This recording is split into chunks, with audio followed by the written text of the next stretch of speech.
Looks like the big moment has arrived. This time, I will do things differently. It is your turn, Kakarot. This time, we will no longer be made pawns by the gods.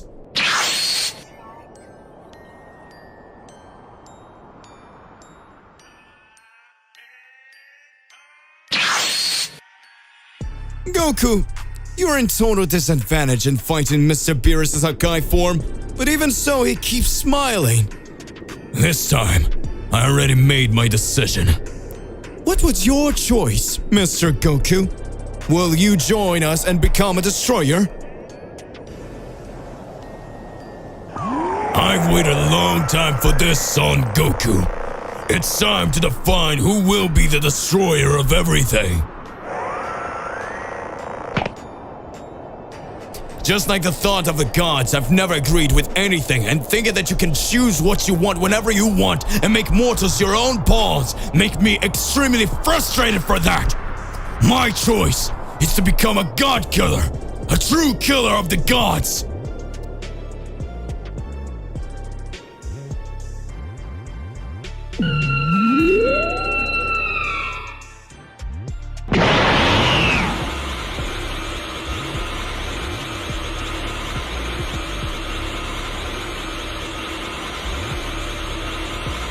You really are very powerful, Mr. Beerus. Looks like the big moment has arrived.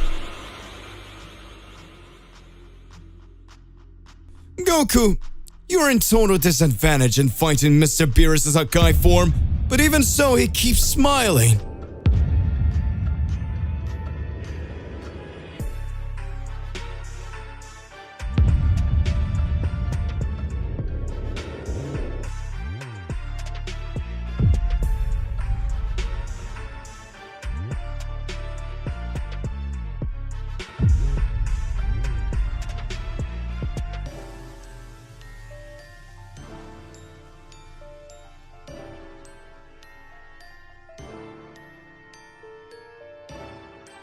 I've saved this transformation to use against you!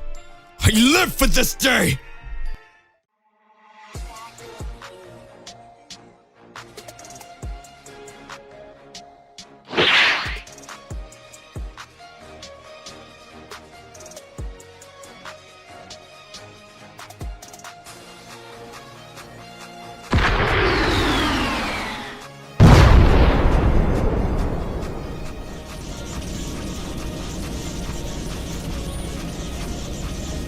It doesn't even look like it's the true same Lord Goku as before. His skin is similar to the skin of the angels. Could it be that he was able to activate his transformation because he finally completely mastered his Ultra Instinct?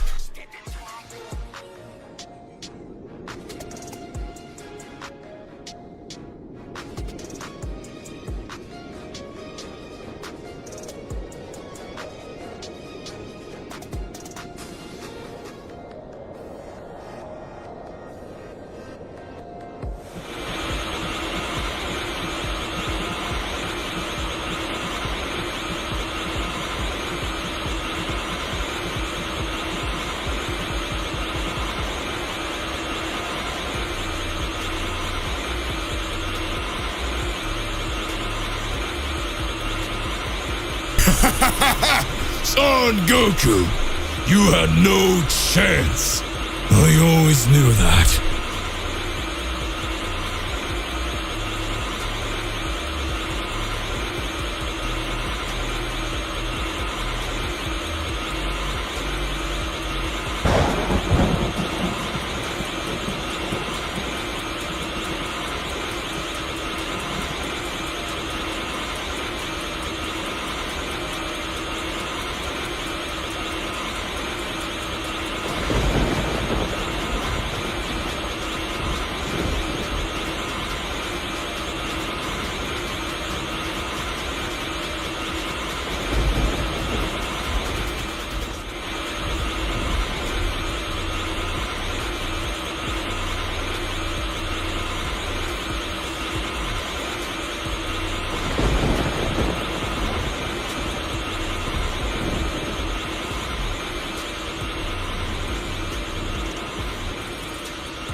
Mr. Beerus. This won't do any good. You know it. Right? This time, we will no longer be made pawns by the gods.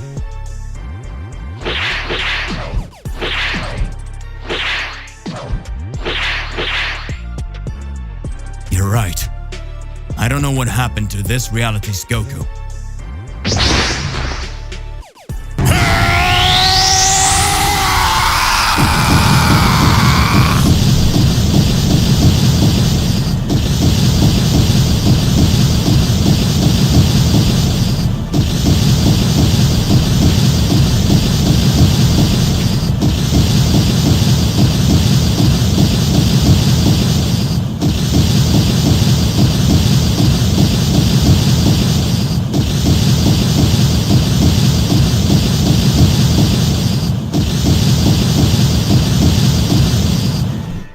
What incredible power is that? It doesn't even look like it's the true same Lord Goku as before.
Son Goku, you had no chance. I always knew that. This is impossible. How did you manage to do this? You will know my true power, Beerus.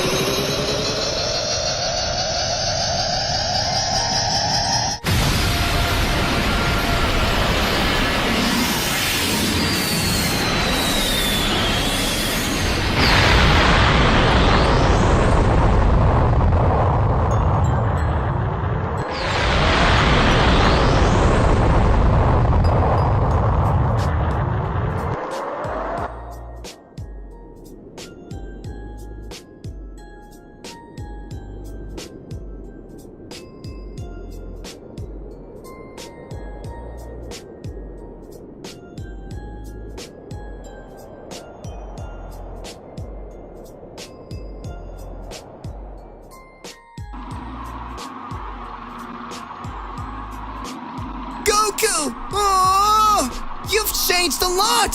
Now your transformation is all blue!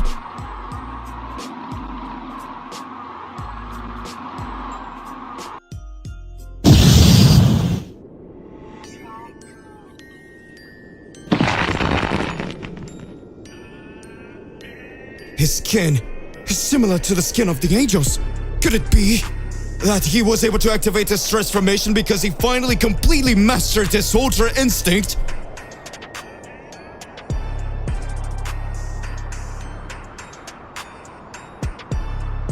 You're next, Mr. Whis.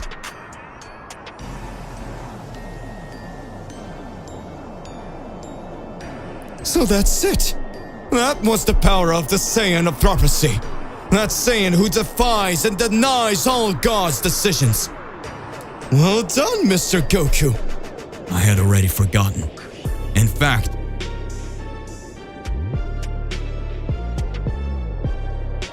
this whole time I just wanted to forget, but I lost them all.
Makai Realm, Heavenly Prison.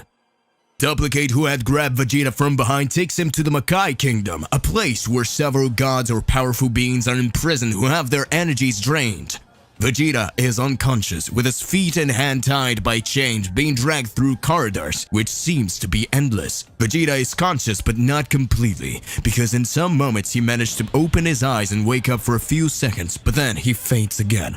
He's taken to a cell where he is trapped, unable to move or speak, let alone free himself. Still, in the big fortress, Goku was shaken by what happened. Goku walks from one side to the other, looks around, and with his eyes full of concern, Goku feels completely frustrated. Goku looks at his trembling hands and says, I can't believe this happened. Why did it have to stay like this?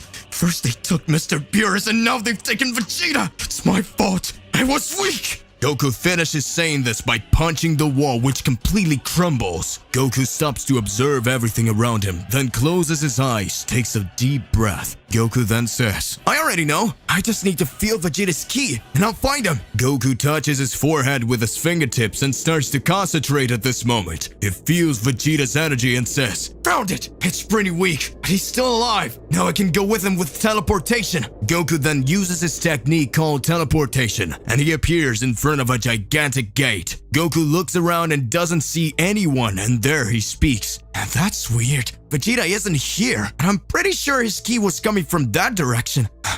I'll try again. Goku concentrates again, and once again he feels Vegeta's ki, and when he goes to teleport in him, an enemy simply appears in front of him, touching his right shoulder. Hey, how's it going? Just here to remind you to click the like button, subscribe here to the channel so you don't miss any videos, and stay well inside our entire universe of Dragon Ball. Let's go back to the point.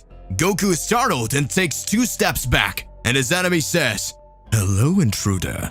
Everyone calls me Teleport, and it's a pleasure to meet you. Goku, with a scared look, looks at the villain and says, Teleport? How? He appeared out of nowhere, so he can teleport too. That being looks at Goku and says, Now, where are my manners? Welcome to the Makai Kingdom. This is the grand entrance to the palace. But to enter, first, you have to defeat me, because I am the gate guard. Goku is surprised, and he says, I finally arrived. I'm sure Beerus-sama and Vegeta will be inside. Goku looks at the teleport and says, So to enter, I need to defeat you, right? Alright, let's go. Goku strikes his combat pose and prepares to start fighting. Meanwhile, on Earth, future Piccolo, Gohan, Trunks, and Bulma face numerous enemies, but the device that allows Bulma to transform into a Super Saiyan was still not charged. He would need to stay out of the battle for a while. But the warriors were doing the job until Piccolo gives a warning. Everyone looks at a villain who was just watching, and Piccolo could sense that this was no ordinary enemy. After Piccolo, Gohan, and Trunks defeat countless enemies that Bean approaches, he comes closer, clapping his hands slowly and smiling. And at that moment he says, Congratulations! You're very, very cute. They managed to defeat several demons quickly, and I'm really impressed. I ended up getting excited to see you guys fighting, and I felt like fighting too. Gohan looks at Piccolo, then at Trunks, and says, Guys, I'll go first. If I defeat him, maybe you won't even have to fight. Trunks then says, but it's not fair. He seems to be strong. I also want to fight him. Piccolo says, You don't have to worry. I'll finish him off so you don't get in the way. The 3 warriors are there arguing to decide who will fight, and the villain gets serious at that moment and screams, Imbeciles! How dare you disrespect me like that? Decide as soon as you can, or come the 3. I'm going to exterminate you anyway. Gohan says, I already know. Let's take a Jakin Po. So whoever wins, go first. Piccolo is embarrassed and says, That is a child thing. Gohan responds, It's the right thing to do, so whoever fights him will be chosen by luck. Piccolo agrees and the 3 begin counting. 1, 2, 3, Jakin Po! Piccolo makes scissors, Gohan also makes scissors, but Trunks makes stones, thus being the winner. Gohan looks serious at Trunks and says, Trunks, be careful, he can be dangerous. At that moment, Trunks nods, just agreeing with Gohan. He turns and walks towards the villain. The enemy looks at Trunks and smiles and then starts to say, So you'll be my opponent. Very well. My name is Sonata, also known as the Great Lord of Silence. After my enemies face me, they will never hear another sound again. Trunks smiles and says, "Stop being an idiot and let's get started already." Sonata was an amazing warrior with very peculiar skills. He could manipulate sounds, causing his opponent's eardrums to explode. But during his battles, he spoke singing. For so the sound waves he released had reverberated around him, thus increasing his powers. Back to Makai Kingdom. Goku was in front of Teleport. The enemy will just spawn and then decides to attack. Goku charges towards him with his fist clenched, ready to land a punch. And suddenly the enemy uses a type of teleportation, disappearing and reappearing behind Goku, hitting him. Goku falls to the ground with his face dragging over the ground, and a handful of sand enters his mouth. Goku gets up, spitting out the sand he ate and saying, "Oh God, that's so gross! You surprised me now. Man, you are amazing, know how to use this technique, but it's not the only one."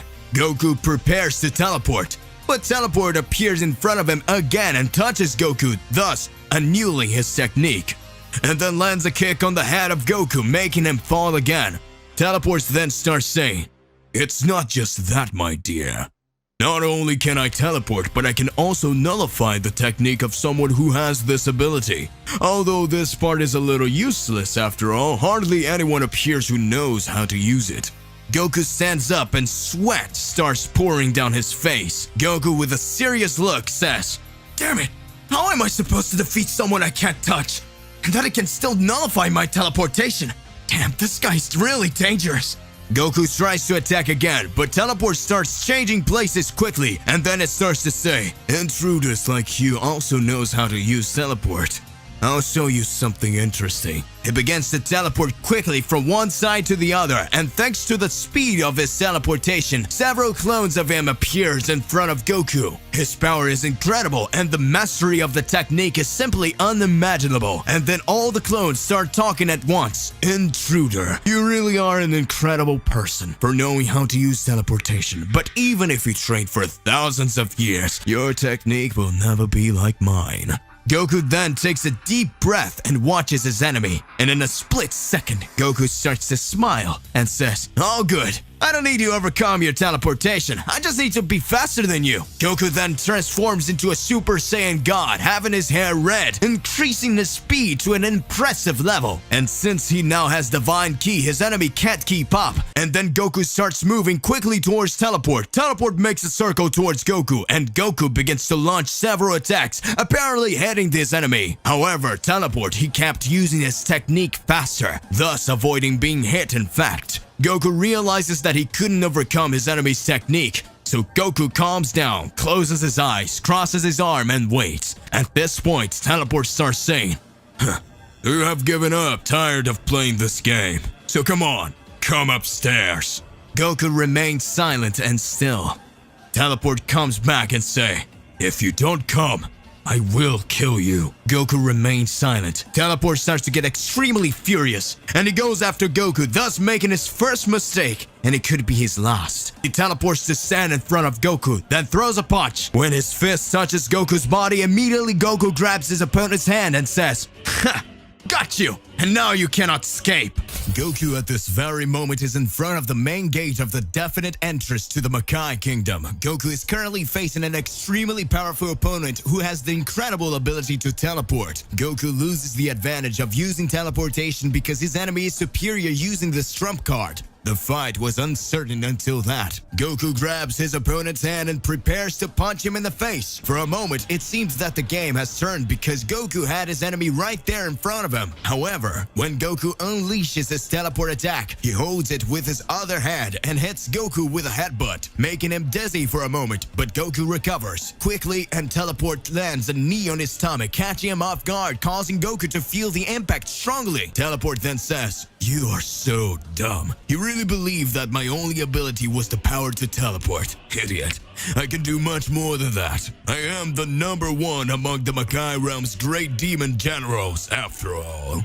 Goku smiles and says this instant, I thought it was just a doorman here. Teleport is extremely furious with Goku's joke and kicks him, causing Goku to hit the Makai entrance wall, then grabs Goku by the neck and lifts him up and saying over and over again, "I am number one, I am number one." It lands a punch to Goku's stomach and repeated this countless times. "I am number one, I am number one, I am number one."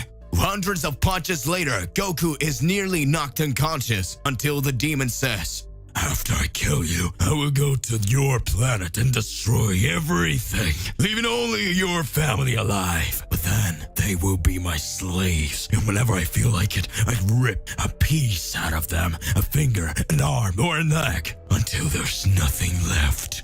After saying it, it lands another punch. However, Goku's fury surges again, and before being hit, Goku holds his teleport hand. Goku then bans his enemy's fist while crushing his hand using his strength. The enemy drops to his knees and feels trapped. Goku, with an extremely serious face, says, "You're nothing, you're nobody, and you never dare say you hurt my family again." While holding his opponent's fists, Goku concentrates his ki and reaches his ultimate form, Goku God Killer. Goku, with a sadistic smile on his face, holds Teleport's head and drags him against the wall after starting to give numerous knees in his face, making the blood flow. We can see several teeth of the enemy being pulled out. Teleport starts to get worried because he hadn't seen such ferocity in a single being. After the threat that Teleport made, Goku had transformed into a Super Saiyan God. So Goku says, "You worm, I tend to have a compassion on my enemies, but you deserve death." Goku, with an intense rage and with a look of hatred, he catches his opponent, and when he's about to deliver the final blow, Teleport simply disappears, leaving Goku standing there. Goku then reverts on his base form and remembers that he needs to find Vegeta. Then he uses his teleport, which works normally, and at that time he goes after his friend. Goku tries to feel Vegeta's ki, but he can't find him. Goku concentrates and takes a deep breath until he feels a faint presence. Then he says, "It's certainly here. Hold on, Vegeta. I'm coming." After that, Goku teleports and arrives at a cell. At that moment, Goku sees his friends bound by chains and having his energy drained. At that time, Goku says, "Vegeta, you're fine." Vegeta responds,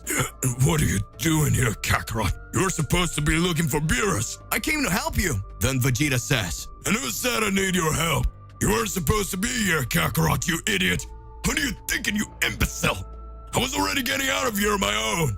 So even against Vegeta's will, Goku helps him by shooting a blast of ki, breaking the chain, and he finally manages to break free. Goku looks seriously at Vegeta and says, "Now, let's find Beerus." Vegeta says, "I'm sure I heard this voice, but that has been going on for a long time now, and since then I haven't heard anything." Goku responds, "So he's right here. We need to hurry." We return to the planet of destruction and we see Whis walking along a long corridor. Inside the great palace of Beerus, at the end of the corridor, there's a door that was locked. Whis, with slow steps, approaches. When his hands touches the doorknob and when he turns, the door opens. A small crack of light enters the place, and we can see an unknown silhouette form in the shadows. And from the middle of the darkness, red eyes appear. Meanwhile, on planet Earth, we can hear a song. "Don't forget a dark hole, you'll get punched. Don't forget that lesson note, you have a face in the dirt." At this moment, the villain holds Trunks by the hair, dragging his face on the ground, destroying some rocks. Gohan and Piccolo says, "Trunks!" Bulma looks on in amazement as she sees her son being humiliated. Sonata continues to sing with a slower, higher melody. "See in the eyes of your friends the suffering I will cause. You thought I was a match for you, and in the end, I will humiliate you." Gohan and Piccolo think about interfering the fight, and Gohan says, "Trunks, I'm coming!" Trunks raises his hand and yells, "No, sir, Gohan! This is my fight! Do not interfere!" Gohan clenches his fists and starts to get furious, but does nothing. Sonata again changes the melody of her song, and with a deep voice on a heavy beat, he starts to sing a rocky song. "Don't be a sucker or proud! Don't stay at rock bottom! You without your friends! You're not a match for me! Get up soon! This is your end!" Trunks gets up slowly with his legs wobbly. The Sonata music makes him weaker and weaker and increases his opponent's power more and more. Yet Trunks, being a proud warrior of his father, continues to joke and says, Dude, don't be ridiculous. Your music is so dumb. The only thing worse than that is having to look at your ugly face when you're singing. Sonata is furious and responds, So you don't like this rhythm, huh? Then tell me, what do you think about opera? At that moment, the Sonata takes a deep breath and begins to sing her beautiful opera. I told you that you weren't able to keep up with the attacks from someone so insightful. Before we continue, I am so sorry about my singing voice. My voice is a bit tired, but I'm gonna sing anyway. Opera, let's go. Sonata then raises her voice and starts to move as if she were really in an opera show. Some illusions appear around her, and Trunks looks impressed and says, The vocalist wasn't enough. Now there's a whole band. And seriously, even the drama has the right to do so.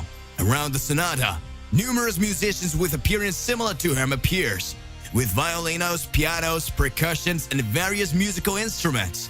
Sonata raises his voice and sounds incredibly high-pitched as he sings, "Oh, no, you will die."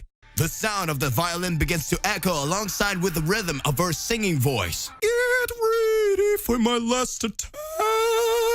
Don't feel so fragile, not so guilty. For from the beginning you were already defeated.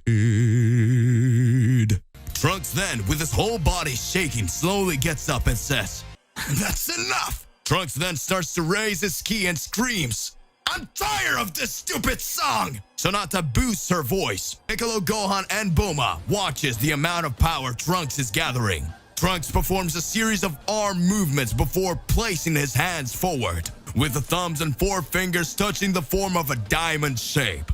He then fires an energy sphere from his palms towards the opponent. The gigantic wave of power hits the orchestra that was in front of them, defeating them. Sonata slowly falls and Trunks flies towards him. Sonata then says to Trunks while singing, "From what I see, this will be my last melody. My body fills and overflows with emotion.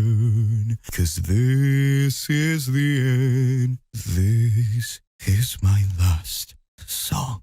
Trunks, as a sign of respect, begins to sing. "You fought well, and a great champion, and a formidable warrior. It's not the end of your song. Every note and tune will forever be in my heart." Gohan and Piccolo, who are approaching, slowly watch, and Piccolo says, "Congratulations, Trunks, you beat him. He's gone. But is it just me, or were you singing to him?" No. I was just, never mind. Let's get out of here. There are other enemies for us to face. Gohan and the others travel to the globe, defeating all enemies, thus freeing the planet from its torment. Everything is moving towards peace. The Great Shadow Sovereign Makaiashins are completely enraged to see that not even a large horde of their biggest and most powerful demons would be a match for Piccolo, Gohan, and the other Z-warriors who protected the Earth with all the force. In the meeting room of the Makai Kingdom, the great demon Zedaphides catches everyone's attention, and he says, "Friends, there are incredible, powerful people, and the key to the underworld is lost forever. We will never be able to obtain it again." Canute laughs. "How pathetic you are. We're not just Makaiashins, we're the most powerful beings that have ever been created. We can have anything we want, and no one will stand in our way. But look at you, giving up like that, waiting to hide like a mouse, afraid of some children. Pathetic, simply pathetic." Everyone watches and gets extremely irritated. A few seconds pass and Canute makes up his mind, and he claims, "It's decided. This time, I, myself, will go in search of the key to the underworld." Everyone looks extremely surprised. He pushes his chair back slowly, and with a slight smile on his face, he says, "Don't forget, take care of those two Saiyans. Leave the Earth to me." At this moment, he starts walking and leaves the room, leaving everyone else stunned and perplexed except Bulbul. A Makaioshin with a peculiar appearance, he had numerous similarities with Majin Buu. Knowledge, he also stands up and says, "The rest of the problem is up to me. All of you, get ready. Leave the cube so that we can get to that place." They all look extremely curious. One of them says, "Are you sure we should take them there?" Bulbul says, "This is obvious and our alternative. So far they've only brought us problems. How about we make this problem a diversion?" Everyone agrees and Bulbul goes after Goku and Vegeta. Meanwhile, on the other side of the Makai realm, Goku and Vegeta are still near those strange cells trying to find traces of Beerus. When suddenly, the grade 3 generals of the war appear inside a huge corridor in front of the Saiyans. The 3 warriors Makai Kingdoms duplicate, chameleon, and teleport. They appear at the same time in front of Goku and Vegeta. Chameleon says, "How long has it been, insects?" Duplicates continues, "I missed you already." And teleports and saying, "Finally, we can finish you off, here and now." At this moment, Goku and Vegeta already raises their ki to the maximum. Vegeta uses his new transformation and Goku turns into a god killer. The powers of the two is absurd, but it is no more absurd than the hatred they were feeling towards those beings.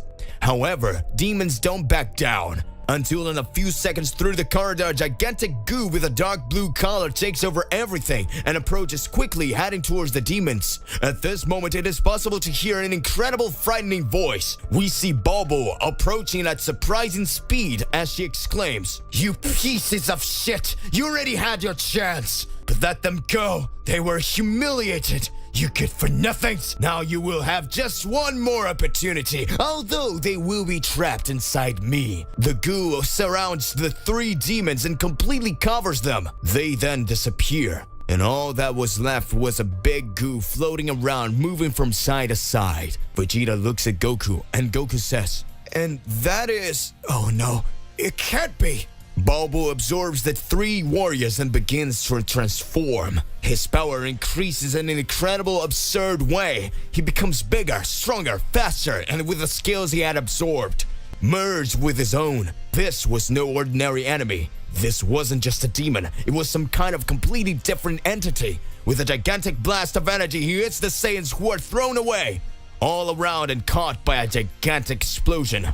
And when the flash dissipates, we see the 3 there. Goku and Vegeta on their knees, already in their base forms, and the big villain in front of them. The 3 are stopped amidst the rubble. The monster, with a smile on his face, just laughs.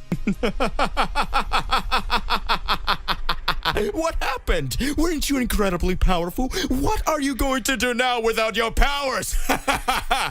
Meanwhile, on Earth, the Z warriors are gathered, exhausted after defeating the demon hordes. They're happy, but worried. Gohan says, "Is it really over?" Piccolo answers, "Probably not, but no matter what, we're prepared." At this moment, the sky begins to darken. Lightning appears to fall. Strong winds make the trees sway from side to side. The Z warriors begin to stare at the sky when they suddenly notice the presence of an incredibly powerful being. Canute is flowing there in front of the warriors with a smile. And at that time, he says, "I'm Canute, a great Makaioshin from the Makai realm." Gohan then says, "His ki is huge." Krillin watches in amazement. All Z warriors are extremely scared. All that power made no sense. Piccolo said, "It's not possible. We won't be able to stop him. We cannot win this battle." At that moment, all seems to be lost. The evil demon says slowly, "Where is the key?" Everyone is unresponsive. And with an ultimatum, he says, "Good. Since you won't tell me, I will destroy everything." The evil one extends his hands, pointing at the Z warriors, and he starts charging a massive evil orb of energy. And he says, "Make this entire solar system disappear!" But seconds before firing, a familiar voice appears very low, saying, "Don't worry guys, I'm back."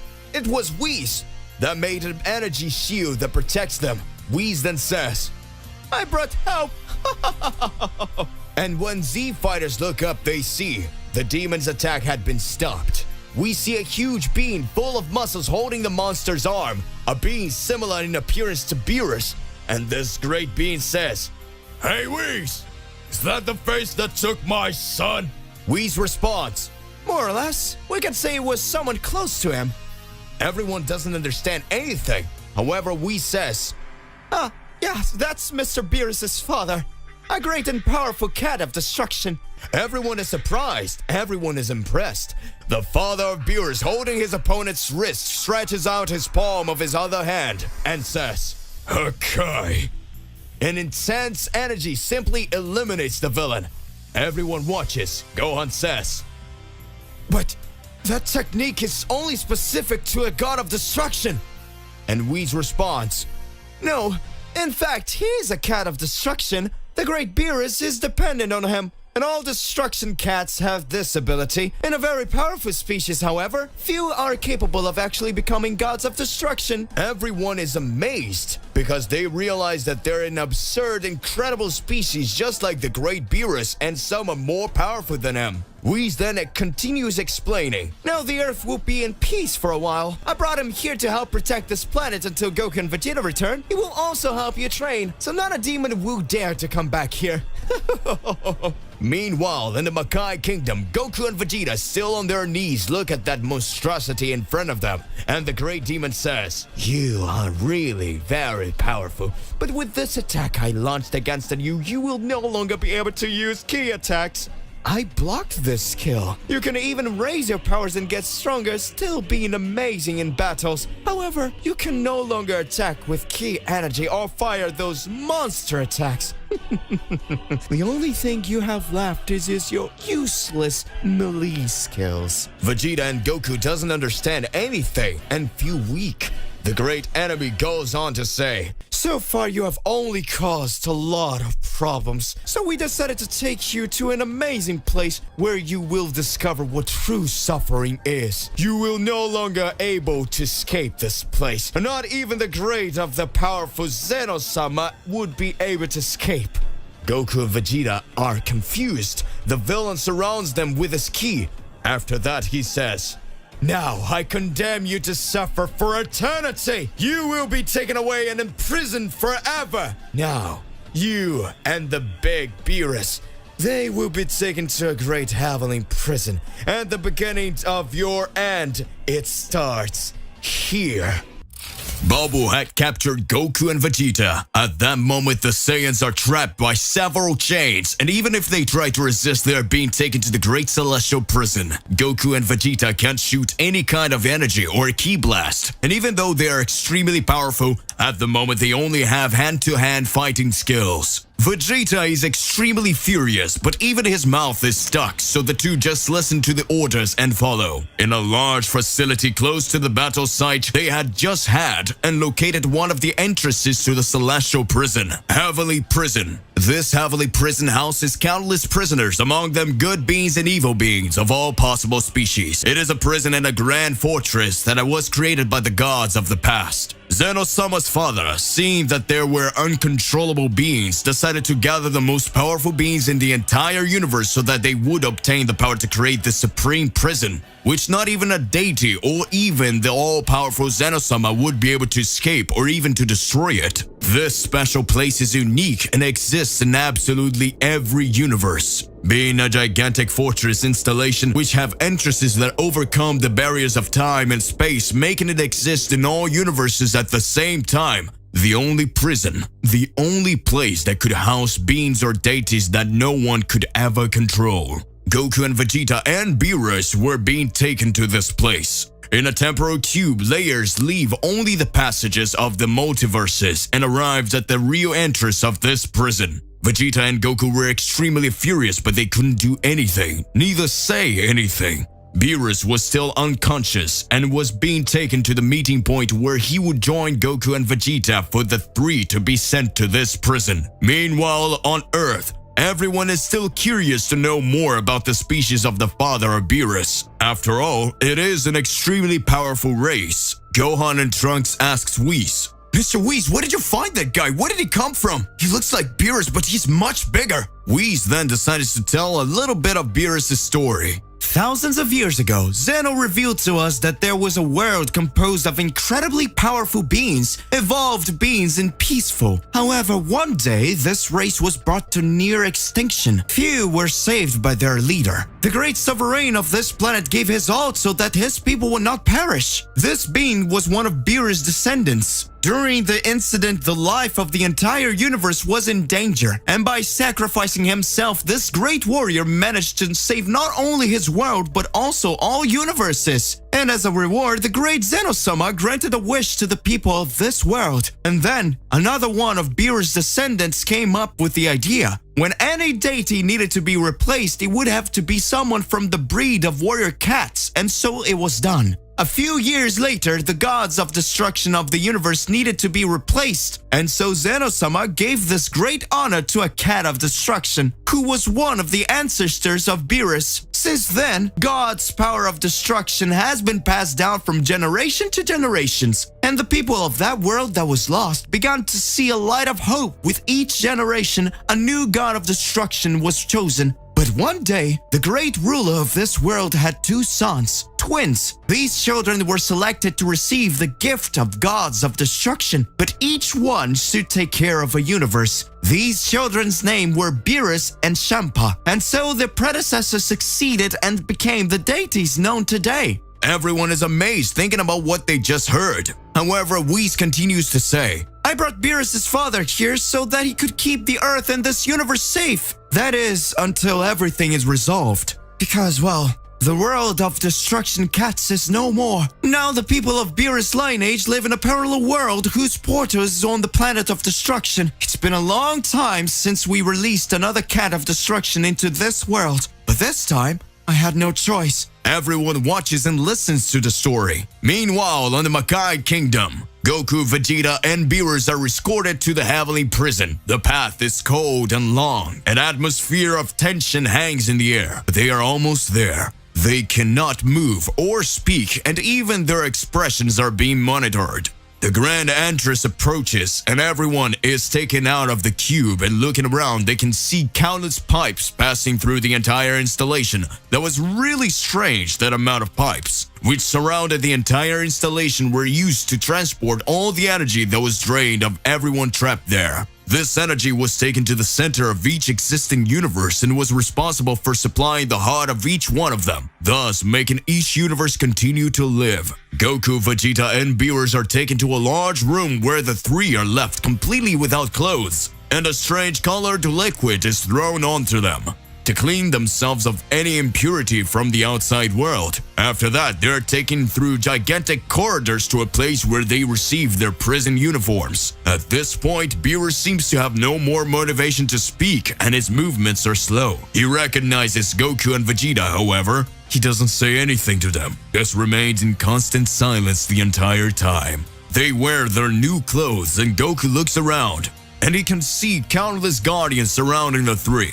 After that, each one is taken to a cell. The cell was a large, empty white room with a gigantic window, made of something indestructible with a glass aspect and thus being transparent. Goku tries to sense the other prisoner's key, but fails. He tries to use teleportation, but his powers don't work. Everything seems to be lost. There was no hope. A few hours passed since they were trapped in the containment cells. All cells have the same space, and over time, they weakened their prisoners. Goku was really powerless. At that moment, an incredible place where he couldn't escape through. A low voice murmurs, "Hey stranger, who are you, rookies?" Goku approaches the wall, and as he places his hand on the table, he hears it again. "Nice to meet you. I'm the wolf. I saw you and your friends arrive." Goku responds, "Hi. I'm Goku. Hey, can you tell me how do I get out of here?" "Leaving here is impossible, friend. Several have tried, but in the end ended up failing. It is not possible to leave this place unless you fight." Goku's eyes change. A glow is seen on his face, and a smile is seen at the corner of his mouth. Goku says, "To fight? Who should I fight then?" Wolf says, "Oh, so you like fighting? Good, in that case, there's only one way out of here. Every 10 years, this place starts preparing for an event. This event where countless prisoners fight. They face each other with the objective of gaining freedom. Here in this prison are the most powerful warriors in the entire multiverse, including some gods from the past or rogue demons. Goku is impressed and says, "That's incredible. There must be really powerful beings here then." Goku starts to feel excited and Wolf continues to say, "Yeah, really? You're the most absurd beings, and the unimaginable power of each one. Whew. I don't know how so many were defeated and brought here. It's impressive." Goku says, "Is this event like a big martial arts event?" More or less. The prize is freedom, though. But until today, I I heard about only one warrior who managed to win." Goku starts to warm up by jumping from side to side and says, "So this place is really amazing. I can't wait to start fighting." "You crazy, aren't you? Well, let's see how strong you really are then." Goku says, "Do you know where my friends were taken? They're probably in holding cell next to ours, going through the same things." Meanwhile, Beerus is sitting on the floor of his cell with his legs crossed. We see his eyes open slowly, and Beerus exclaims, "It's finally starting." Beerus is in a containment cell in the Great Celestial Prison, but he doesn't seem to be worried. His face is serious and his eyes look unimpressed. Could he have expected one day to end up here? Vegeta is restless in his cell, pacing back and forth, pounding the walls, and screams, "How dare you! How dare you leave me here, the great Vegeta, the prince of all Saiyans, in such a useless place! Damn it, damn it, damn it!" Vegeta is panting and his strength seems to be slowly diminishing. However, he cannot accept that he is now in prison. Vegeta continues pummeling the walls until he's dropped to his knees. He looks down at his hands and sees that they're shaking. Shall we? When suddenly on the opposite side to the one he was on, a door is created, appearing in his cell. Some beings enter the place, beings covered in strange armor and energy shields. At this point, they begin to approach. Vegeta smiles and says, "Finally, someone showed up." With trembling legs, Vegeta gets up little by little, but he can barely stand up. He asks in disbelief, "What the hell is happening? My body is not moving. What's going on here?" One of the guards goes towards him and says, "Containment number 234, do not move." Vegeta mutters, "Don't talk to me like that, you bastard." And he tries to go for the guard. That with an energy stick hits the Saiyan, making him fall to the ground. The other two guards who are there approach, holding each one of his arms while connecting a device to his wrists. The guard says, "Release containment." And a sound emitted and the guards let go of his arms. However, gigantic handcuffs made of some kind of unknown technology are formed. They pulled against each other, causing Vegeta's arm to become trapped behind his back. Vegeta stands up with his hands behind him, getting to his knees as his guards stand in front of him. The guard bends down, looking deep into Vegeta's arms and says, "I want to see you keep punching the walls now, you bug." The guards leave the cell and the door disappears. Vegeta is furious. The veins on his forehead are studied. The Saiyan uses as much strength as he possibly can. He is trying to get rid of the handcuffs, but it seems to be impossible. Vegeta falls to the side with his arms trapped and cannot free himself. Meanwhile, Beerus is calm, just watching everything around him. Beerus starts to think, "Yeah, it's been a long time since I've been in this place, but it seems like I'm the prisoner this time." Goku continues talking to Wolf, who explains everything to him about how things work there. But at that moment, a door opens inside his cell and Goku needs to leave. Everyone goes to a huge room, which would be the cafeteria. Countless prisoners gather there. However, a good part is held in a handcuff similar to the one that Vegeta had been held on, and are accompanied by guards who take them trapped in a kind of containment capsule. Wolf explains to Goku that those are prisoners who don't accept being trapped there, so this way they can be controlled. Goku laughs and says, "I hope Vegeta doesn't get aggressive, or he's not going to end up winning all of these. Knowing his temperament, this will probably happen." Looking to the sides, Goku sees Vegeta trapped in the containment pod. Goku is embarrassed because he had just talked about it. Goku approaches Vegeta. At this time, prisoners can interact with each other. This is one of the only moments that interaction is allowed. In this way, they can change their routine a little and have some time so they don't end up going crazy. Upon getting close to Vegeta, Goku says, "Hey, Vegeta, are you alright? We have to find a way to get out of this place. In the meantime, stay calm so we can think of something. Goku looks around and is in for an unexpected surprise. Goku manages to see Beerus, who apparently was already getting used to it. Beerus has a flag in his hand. With a strange Goroba, Beerus approaches a table and sits down. Goku raises his hand and yells, "Mr. Beerus! Mr. Beerus! I found you!" Beerus is embarrassed. Everyone looks at them. And Goku approaches. "Wow, that's a nasty food, isn't it?" "If we intend to remain strong, we cannot go without food, even if that food sucks." "Yeah, you're right." At this moment, the two starts to eat, the three start talking. Goku talks about the prison tournament, and Beerus says that he already knew about such an event. Goku asks, "But that's it, Lord Beerus. Are you going to participate?" Beerus places his hand on Goku's shoulder and says, "Unfortunately, there is no other way out of this place. Then I will participate. It's just a pity for you, because you will never defeat me." Goku smiles and sarcastically responds, "That's what we'll see." Time passes and everyone returns to their cells. Goku then decides to train a little. After all, it was his only chance to get out of there.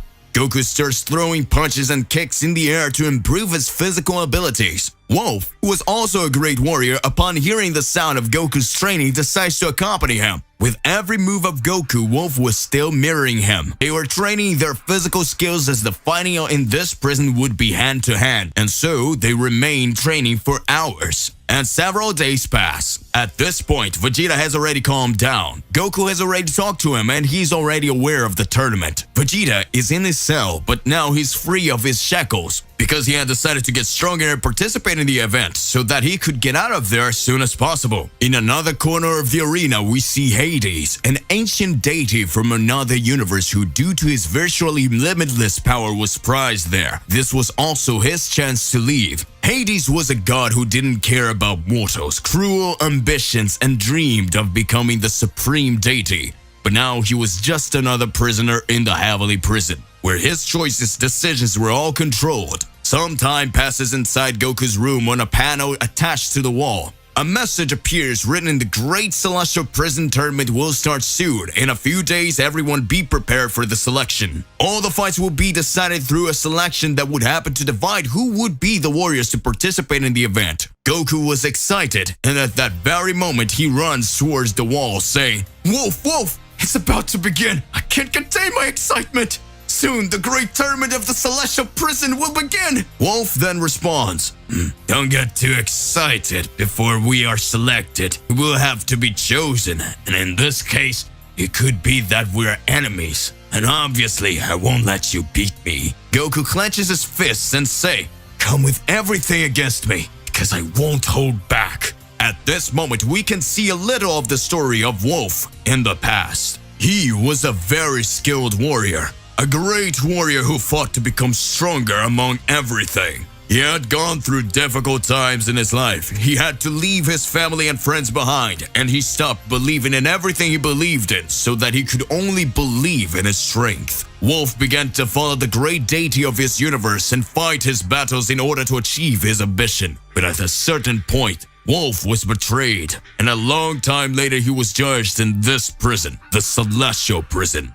So his story continues until the days of today. The great tournament in the Celestial Prison was similar to the tournament on Earth, where each warrior would face each other. So his world would be eliminated, advancing to the next stage, and each day that passes, this tournament got closer and closer. At this very moment, we learned that there will be numerous prisoners participating. Some ancient deities, some unknown beings, extremely powerful warriors. It is an event in which all universe exists. A large audience, some judges, hundreds of thousands of guards around a large arena where every warrior fights. One against one. All types of skills are allowed except energy skills or any other weapon. There are only melee fights where the winner is really the strongest. No matter what happens to the warriors, if the warrior is not eliminated and dies inside the arena, will simply disqualify, thus losing the fight. This is the biggest tournament in the entire multiverse. Goku, Vegeta, Beerus, and Wolf. There will be a big challenge on their way. They could be enemies and face each other at some point, and from now on, the future is uncertain. And everything will start now. The great day of confrontation between all the prisoners of the Celestial Prison approaches. Beerus is meditating in his cell and doing simulated combat in his mind. This being a visualization technique so that he can train and reach his full potential. In his mind, his enemies are seen in the worst possible scenario with their minds level to maximum. Vegeta is doing push-ups and sit-ups so he can train his body to the maximum. We see the sweat pouring down his body and hear the same count. 6,894, 6,895, 6,896, 6,897. And the count goes on and on. Vegeta intends to maximize his powers by training his body to unimaginable limits. Meanwhile, Goku is just sitting in front of the screen with a message that the selection of participants will begin soon. Goku was so anxious that he couldn't train. He was extremely anxious as he watched. We could see his eyes twitching and his hands tense from the weight. At that moment, we can hear Wolf's voice saying, "Hey, Son Goku. You seem to be very excited. Son Goku!" Goku still doesn't respond a thing. Silence. At this moment, Wolf screams, "Hey, Son Goku! Are you there?" And Goku is startled to hear looking at the side of the wall. Goku is embarrassed, puts his hands behind his head and says, "Sorry man, I was waiting for this message to change. I was a little distracted." Wolf then responds, "Looks like you're pretty focused, isn't it, Son Goku?" I thought I would be looking forward to you in an amazing person. Goku starts laughing. Suddenly a beep is listened. Goku quickly looks at the panel and there was written, "Everyone go to the main room."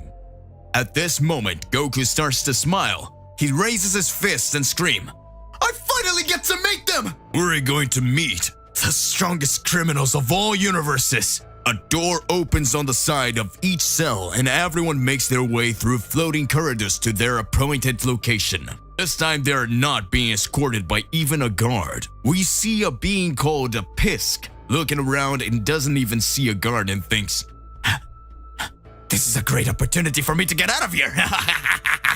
At this moment, Pisk jumps from his platform and before he could imagine, he is simply disintegrated. A few minutes later, we can see a large open space where countless prisoners are gathered. Above them, we see the warden of the prison, the one everyone knew as the Great Executioner with a microphone in front of him. He looks around. Hundreds of thousands of guards gather. They would be the audience. At this point, the Great Executioner then starts to say, "Oh, you multiversal scum, know damn well why you're here today.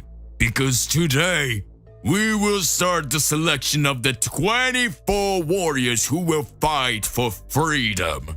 Bring the strength meter, and all the prisoners position yourselves, one next to the other so we can start as soon as possible." Everyone starts to form a huge line while some guards bring a gigantic machine with a huge panel attached to it. The prison warden jumps towards the ground and lands in front of the prisoners. Walking back and forth, he starts to explain. "Each of you will come closer. When you get in front of the machine, use all your strength in one punch. And the platform right there will define whether or not you will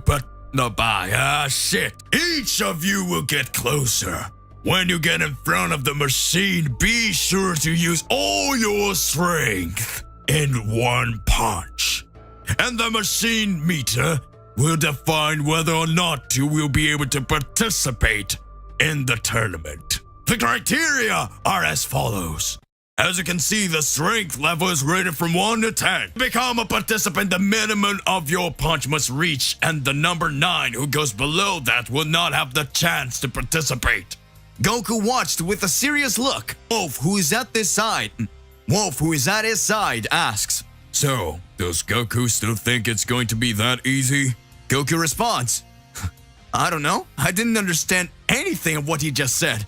Wolf puts his hand in his face and mutters, "Dude, you're such an idiot. He said, just punch there. If you're strong enough, you will participate. If not, you won't." Goku makes a fist and slams it against his other hand and says, "Oh, now I understand." Wolf laughs. "You really are a figure, Goku." Vegeta and Beerus are on the other side and are already starting to feel excited. Vegeta will fist and say in a low voice, "This is my chance to face you for real, Kakarot." Beerus just smiles. Everyone is excited. The prison warden then says, Let's start! One at a time! You approach and strike the machine. Deliver your best blow. Suddenly, a gigantic being covered in muscles, with an extremely monstrous aura approaching. With each step of the monster, the ground starts to shake. The gigantic monster then says, "It's just right here, right?" With shaky legs, the director says, "Yes, and just throw your best punch." The gigantic then puts his support foot back, raises his fist, take momentum, and deliver an incredibly powerful punch. An extremely loud sound is created when the blow hits the machine, stamped on the screen, and a few moments after the punch's number changed, being changed to number 3. Everyone is surprised. The punch had been extremely strong, but he only reached number 3, so the giant would not be prepared for the tournament. The great director said, "Take him to his cell. He won't participate." At this moment, everyone is tense. No matter how easy the selection seemed, everyone noticed that it would be much more difficult than they imagined. Wolf looks on with a smile on his face. After that, several prisoners tried. However, after more than 40 candidates tried to show their strength, not one had managed to reach even 5 points. That way, we still didn't even have a classified prisoner to participate. At this moment, a presence takes over the place. A being slowly walks with a sadistic look on his face.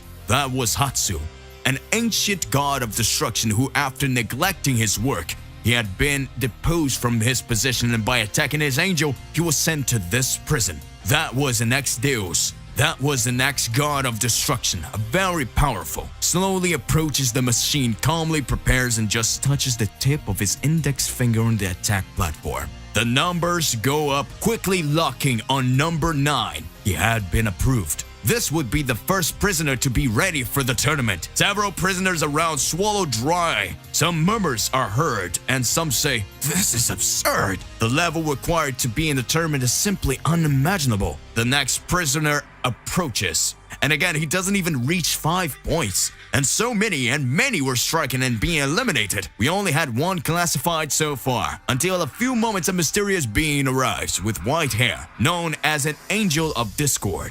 Known by everyone there. After all, he was one of the angels that accompanied a god of destruction. But after rebelling, he eliminated his god of destruction and began to wander alone, destroying his universe almost completely. The angel approaches and strikes. The number advances quickly, reaching 9.2. We have one more approved. These studs are awesome, incredibly powerful beings.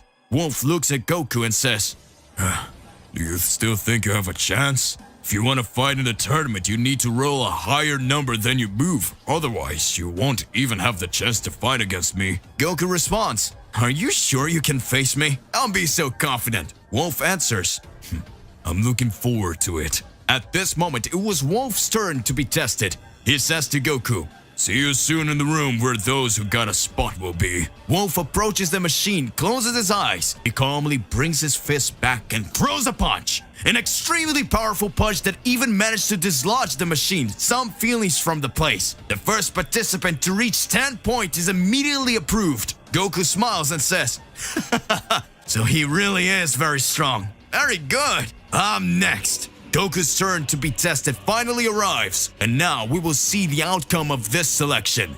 And it's time for Goku to be tested. Several amazing prisoners took the test, but most of the majority didn't even come close to qualifying. As simple as it seems, this is an extremely difficult test. Will Goku be able to pass the test to finally break free of the heavenly prison?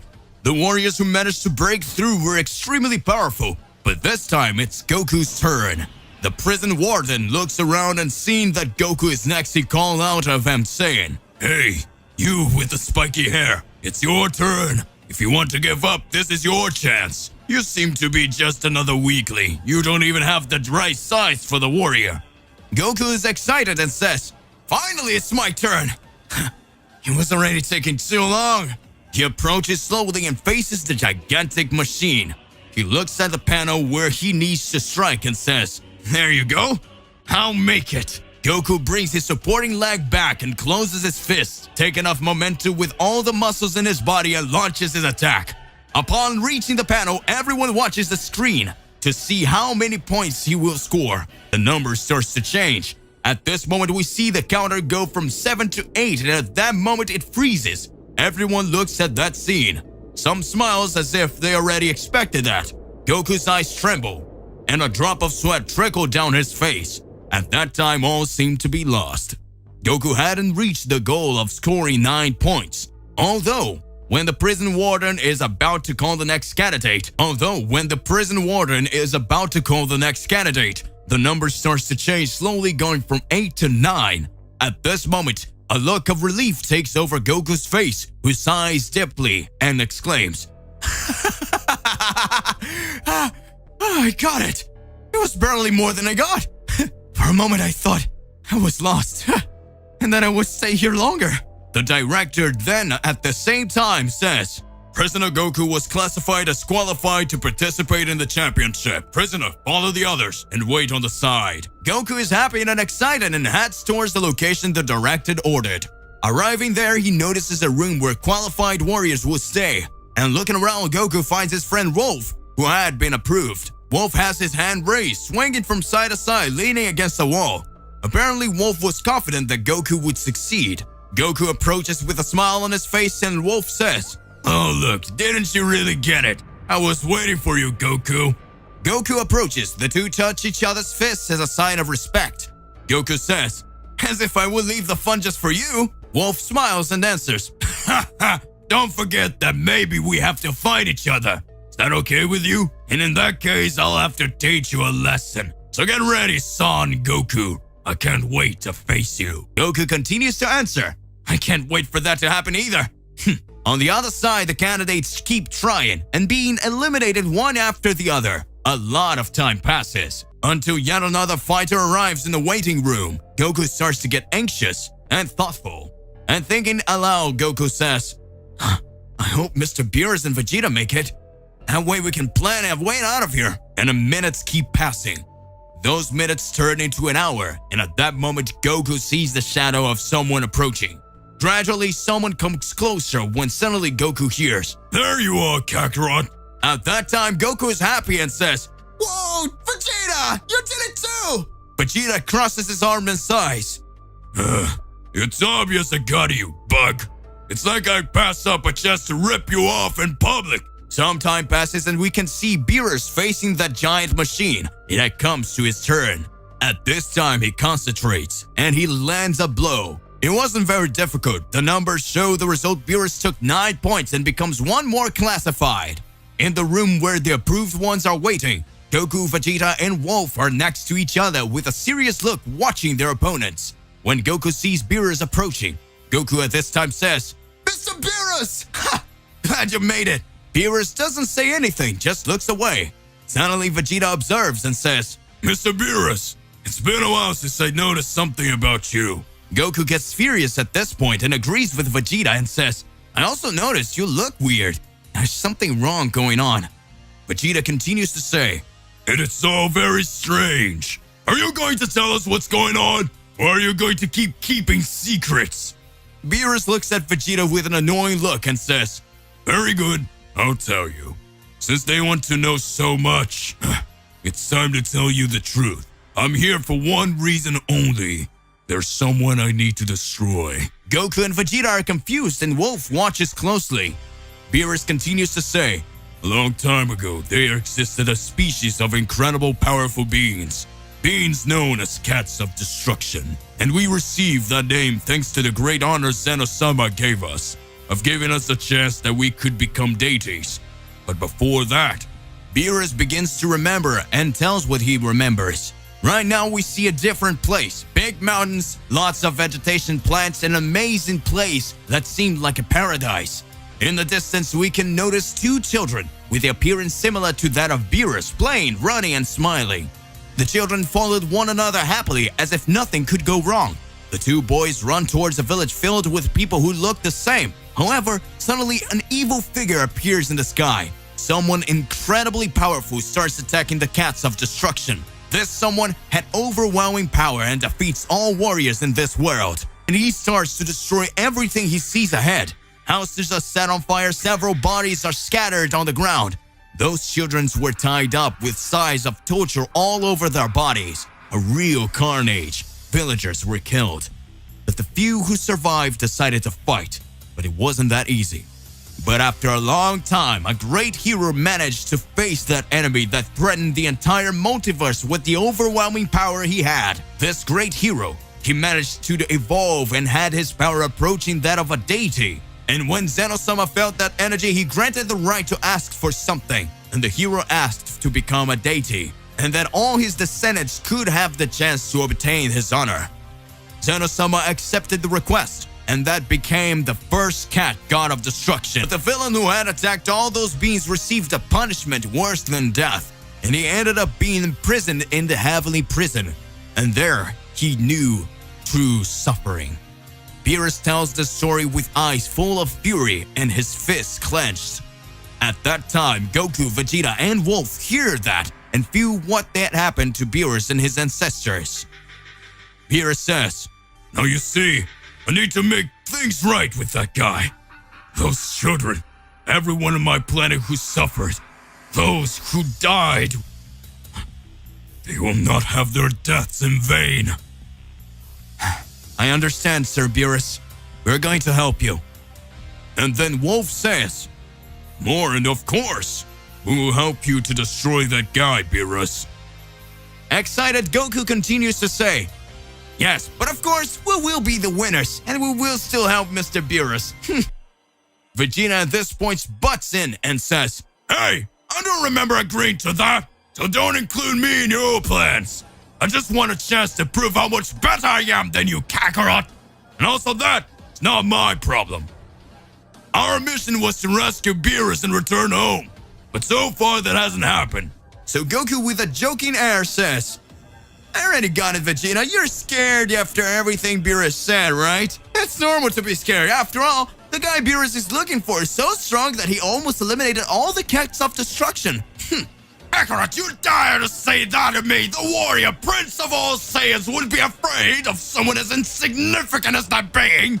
Then Vegeta screams, "Hey, Mr. Beerus, where is he? I will defeat him now! And get this over with, fast, so that we can leave soon. And I showed Kakarot that I'm only the strongest." Planet Earth, Universe 7. Gohan and the others are curious to learn more about Beerus' father, one of the greatest warriors in the universe. It's night and the sky is full of stars. On the horizon, it is possible to see grasses swaying with the wind, the leaves of the trees, and the clouds moving slowly. Piccolo is on top of a tower watching the sky, taking advantage of the time of peace that had arrived. Gohan flies through the sky, seeing the cities below, anxious to find Videl again, but still, I have to talk with Mr. Piccolo. Seeing Gohan approach, Piccolo smiles. Gohan approaches and asks, "Mr. Piccolo, what are you doing here?" And he responds, "Haven't you seen, Gohan? The pure air is the peace that is on Earth now." Gohan looks around with shining eyes and says, "Of course. And everything's going great now." Piccolo continues, "It should always be like this. Don't you think so?" Gohan then gets curious and starts to say, "Yes, Mr. Piccolo, but where do you want to go with this?" It's nothing. It's just, wait. What did you want from me?" Gohan then forgets his curiosity for a bit and says, Beerus' father. Now he's on Earth." Piccolo answers, "Yeah, I know." Gohan then continues, "He must be extremely powerful, isn't he?" Piccolo answers, I get it. You want to fight against him, right?" No, that's not it. I just thought that we could train with him so that our powers would increase, and if someone shows up, we'd be ready to protect the Earth. "I don't think he wants to fight with you, Gohan." At that moment, Gohan takes a deep breath and says, "Okay. Well, I'll go talk to him." A few days have passed. Meanwhile, in the heavenly prison, all candidates for the big event had been already selected. Everyone was in special places where they could train and wait for the tournament to start. Goku was happy to have some time to train, but unfortunately, the training was individual, so during training, Goku would have to train alone. Goku was wondering what the fights would be like and what types of opponents he would face. as he would be fighting incredibly powerful contestants. The fighters wouldn't be able to use ki power, so it would just be brute strength and hand-to-hand fighting. Vegeta and Beerus were also in individual rooms training Vegeta to push his body to the max by strengthening his muscles and perfecting his speed. Meanwhile, Beerus, he dedicates his efforts to training his mind. We see him sitting on his back with his head down, an eye fixed, breathing slowly. This is the little time left for the battles to begin. There will be about 3 battles per day, having an audience composed of beings from various universes in a separate pavilion where there will be countless prisoners. Hundreds of guards will be doing the security. It will be a grand event containing the strongest beings of all universes. Sometime later, the big moment arrives. Everyone is summoned so that they can find out who is going to fight who. They are called to a hall where there's a giant painting with the name of each participant and showing the order in which the fights will take place. The fight will start next day, and the first fight will be between an ancient god of destruction and a demon. Each participant would fight an opponent. The loser would be disqualified, and the winner would fight the victor of another battle. Goku was anxious and couldn't wait to get started. Goku's fight would be the 5th battle, Vegeta's would be the 9th, and Beerus would be the 12th. Wolf's fight would be his 3rd fight. Time passes slowly. Goku can't wait to start fighting. Back in Goku's containment cell, we see him and Wolf talking. Goku is very excited and asks Wolf, "Dude, do you know who your opponent's going to be?" Wolf replies, "No, I don't know who he is, but I've heard of him, and you already know who yours is, right?" "The name of the guy who will face me is very strange. It doesn't make much sense to me." Wolf asks, "But what is his name?" Goku responds, "I think it is BS. That's what was written there, but it does not matter. I hope it's very powerful enemy." The two talk for a while longer and then decides to rest for the next day. And finally, the day of the great tournament has arrived. Everyone is gathered and the first battle will begin. However, it ends quickly. After all, with just a few blows, the god of destruction managed to eliminate that demon. The fight would end when someone was knocked out or thrown off the platform. The second fight starts sometime later and is a combat extremely fierce. The two opponents fight, exchanging punches and kicks until they can't take it anymore. However,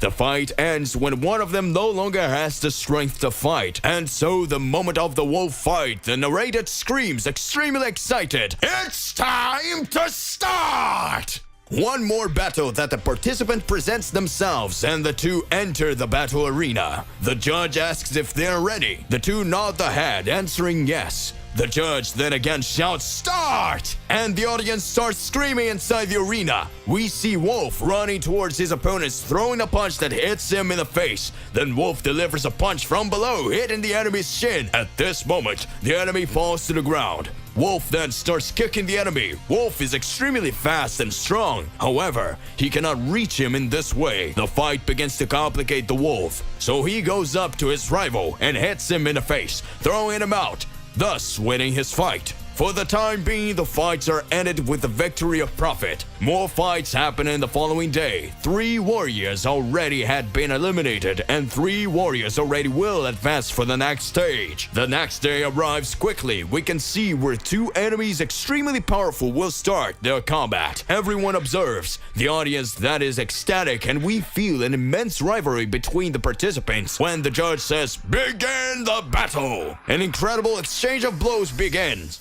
It is possible to hear the sound of the punches and kicks. However, in an instant, everything becomes silent. We have one more participant approved for the next step. Now it's Goku's turn to participate. Goku is eager to meet his opponent. When he hears his name being called to enter the arena, Goku goes down the stairs, walks down a corridor, and arrives at the place in front of him. He sees an enemy with a mask covering his face. Goku prepares, clenches his fists, and waits to start. A few moments later, the narrator is heard screaming. A few moments later, the narrator is heard screaming, "Start!" Goku goes towards his opponent, and the two begin to exchange punches and kicks. Goku's rival supports his hand on the ground and throws him up with his feet. Goku's enemy is very fast. He appears on the other side. After using his speed, he punches Goku, causing him to feel incredible pain. Goku turns and strikes him down, but hits the air and manages to locate that being that was extremely fast in addition to being incredibly strong. That person then appears on top of Goku, throwing a downward punch, hitting Goku's head, making him sink to the ground. Then the opponent starts kicking him. This way, Goku feels compelled to react more aggressively. At this point,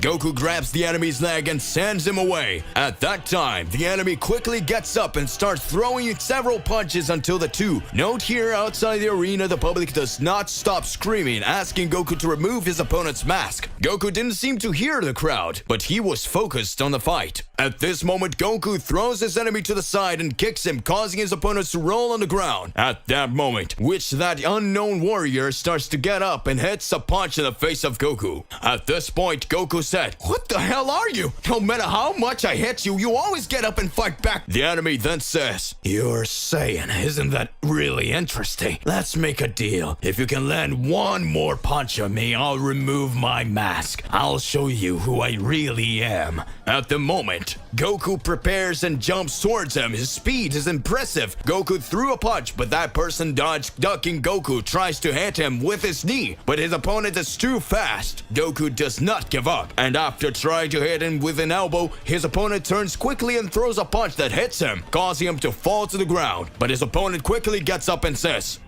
"Congratulations, you did it. Now I will reveal to you who I am." That enemy at that moment lifts his mask and removes it and throws it on the ground. He turns and looks at Goku, and Goku cannot believe what he sees in front of him. Then that person says, "I am also a Saiyan. Actually, my name is Bardock. It's been so long, my son." Heavily prison battle arena. At this moment, we see Bardock and Goku facing each other, just looking at each other. By irony of destiny, Goku faced his father, the great Saiyan Bardock, the one he had never seen. But when he looked, he managed to recognize him. In contrast, we see Bardock, a warrior Saiyan, looking at his son a long time ago sent to planet Earth so that he could survive. All around is silent. The people watching excitedly are just watching. Countless prisoners, god guardians, angels, beings from different universes were watching this battle. At this moment, we see a cell where the warriors who would fight could watch, and Vegeta, who was watching, can't believe what he's seeing. Leaning against the railings, Vegeta says, "No, it can't be. That's Bardock, Kakarot's father. I thought he was long dead. But what is he doing in this place?" Wolf approaches Vegeta and asks, "Dude, what is that? Goku got so weird all of a sudden, you know that person?" Vegeta keeps looking and just says, "That's Bardock, Kakarot's father." Vegeta looks at Beerus, who is sitting with his head down, and says, "Lord Beerus, did you know that guy was there?" Beerus looks at Vegeta and says nothing.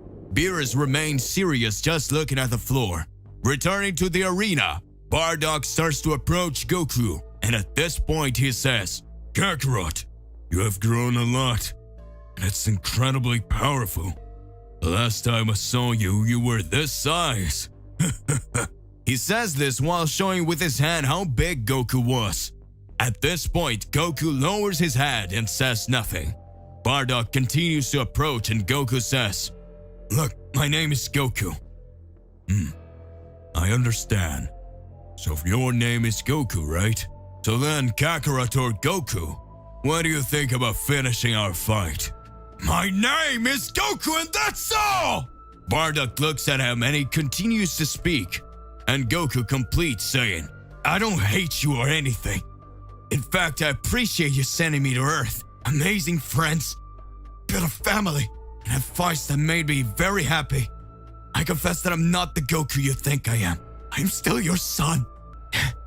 And of course, let's finish our fight." Goku walks forward slowly, and Bardock smiles and also walks towards him. Bardock starts to say, "You know, Kakarot, Goku, I've been here for a while.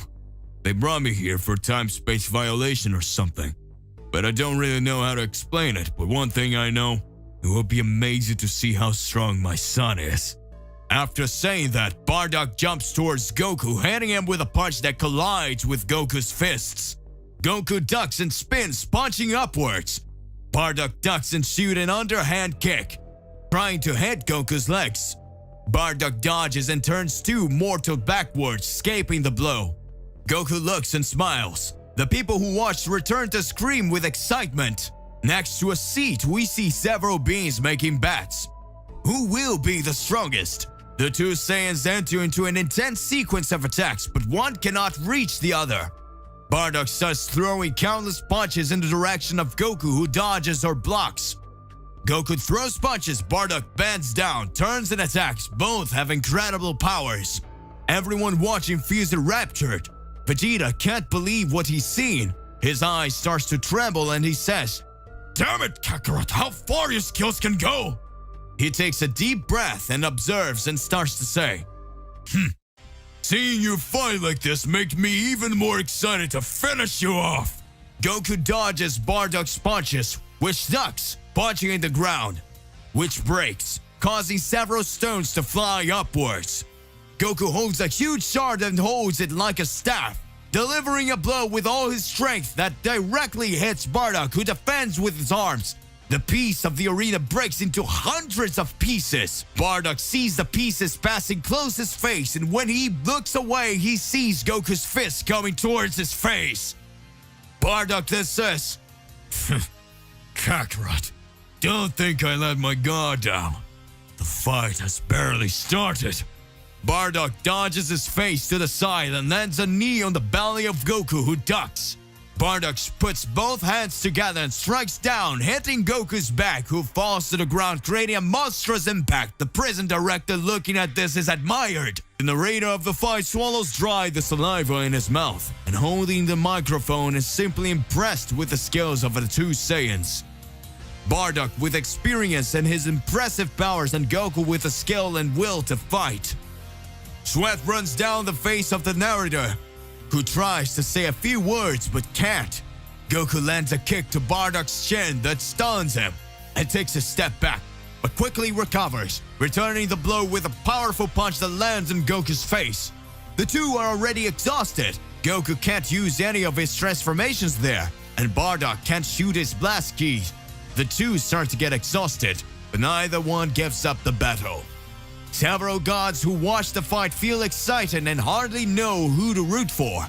"It's the most epic battle I've ever seen," said Hazasmut, an old god who was already retired. Beside him, several other spectators were gapping. Some shouted the name of Goku and others shouted for Bardock, who would win this confrontation. Bardock hits a left hook in the face of Goku, who resists and returns with a punch coming from above. The two saw a backflip, but soon after, they ran towards each other, making their fists collide. Both are already exhausted. They begin to pant, each on one side of the arena, looking at each other, trying to find a gap. Their clothes are torn and their bodies full of bruises and bruises. Parts of the arena had already been destroyed, leaving only a gigantic hole in the middle of it. Bardock has a memory of seeing Goku facing Frieza and remembering that he says out loud, "Hey Kakarot, you did it, didn't you? You beat Frieza." Goku is almost out of strength to answer, but manages to say in a tired and breathless voice with a strong and accelerated breathing, "Yeah, I've beaten him a few times, but now, I just need to defeat you." The two run towards each other. The two land a punch on each other's face. Goku's eyes are already purple and Bardock's are too. Goku says, "You're horrible, Dad!" And Bardock says, "I just started having fun, Kakarot." Goku continues to land several punches and attacks, and Bardock says in his thoughts, "Kakarot, you are amazing. Your fighting skills, your strength, your speed, and everything far superior to mine. Even with all my experience and training, you surpassed me a long time ago. If we weren't limited trapped here without being able to fire ki or use transformation, I'm sure I wouldn't stand a chance. But everything is fine. I'm having fun. You can come, Kakarot. Come! Show me how strong you've grown, kid!" Goku continues to strike until he jumps back and Bardock does the same.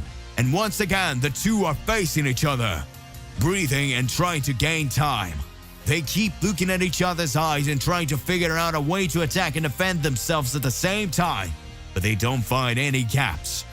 Bardock says to a panting Goku, "Hey Kakarot, you are awesome. You must have trained a lot, right?" "I had good fights and trained a lot. And you're also very strong.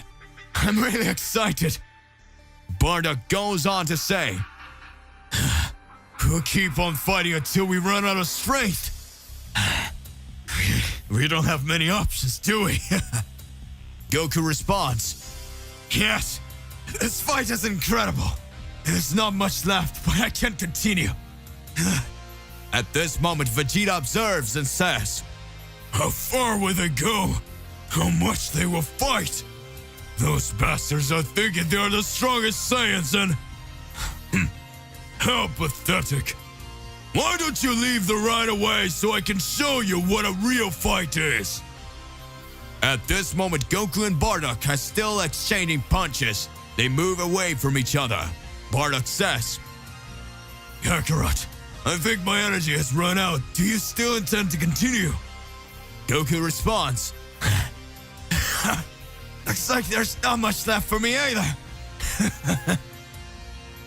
Bardock responds, "What do you think about ending in the next blow?"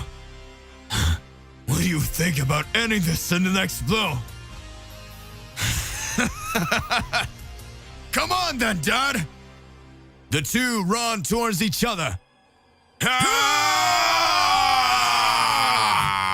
And the two throw a punch at the same time.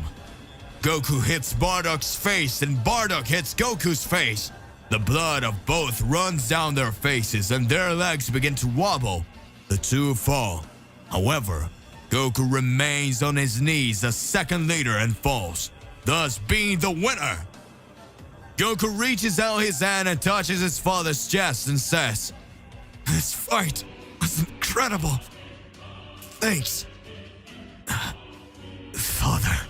Goku is on the ground looking at Bardock, who had his energy depleted and ended up hanging unconscious. So Masked God approached and removed the two from the arena, taking them to a doctor. On the way, the prison warden approaches Goku and says, "That was an amazing fight, kiddo."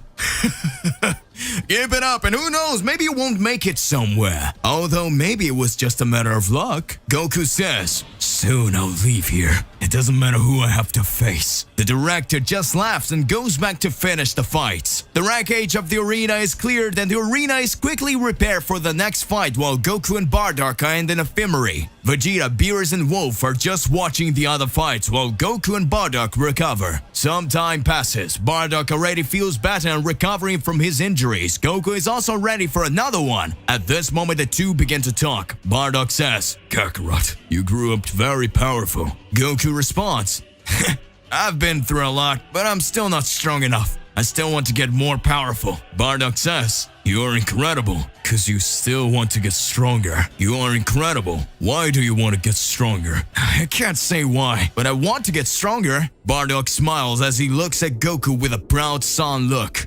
Goku extends his hand towards Bardock and says, "You're also pretty strong. I thought it was amazing fighting you." Bardock shakes Goku's hand and the two smile. So Goku says, "Shall we go back? I think Vegeta has already started fighting him, and a Saiyan like us, I think you'll like to see him." Bardock responds, "So Prince Vegeta is still alive, right? Now let's see how he does." The two head towards the arena. In the arena, Vegeta's fight hasn't started yet, but it's about to begin. Vegeta is in the middle of the arena and will face a great warrior known to be an ancient god of destruction. Vegeta is not very excited, but he's furious. Bardock and Goku arrive at the cell where the prisoners can watch. They approach the bars and begin to observe. The narrator, with a microphone in his hand, says it out loud. "Ladies and gentlemen, the next fight will begin. On one side, the Prince of all Saiyans, Vegeta, an incredibly skilled and strong warrior. And on the other side, an ancient god of destruction, known to have fallen to the exile and forfeited the right to be a deity, the fallen god. The Kodas is Troublesome's destroyer Hades. The Kodas and Troublesome's destroyer Hades." The two warriors enter the arena and face each other. The narrator asks, "Are you ready?" And then it starts counting 3, 2, no. And then they start counting 3, 2, 1. begin! Vegeta goes on top of the god, who doesn't give a chance and already holds Vegeta by the neck, hitting him on the ground that breaks. The audience goes crazy and starts screaming, Hades! Hades! Hades! Then the ancient god spins Vegeta and throws him up in the air, jumping and kneeing the Saiyan who spits blood. Vegeta says in release, But what an absurd strength, this guy's a freak! Hades clapped his hands together and slammed downwards, throwing Vegeta to the ground. At this moment, Vegeta hits his back and almost becomes unconscious. And he looks at the side. At that moment, he sees Goku, Bardock, and Wolf, and Beerus watching their fight.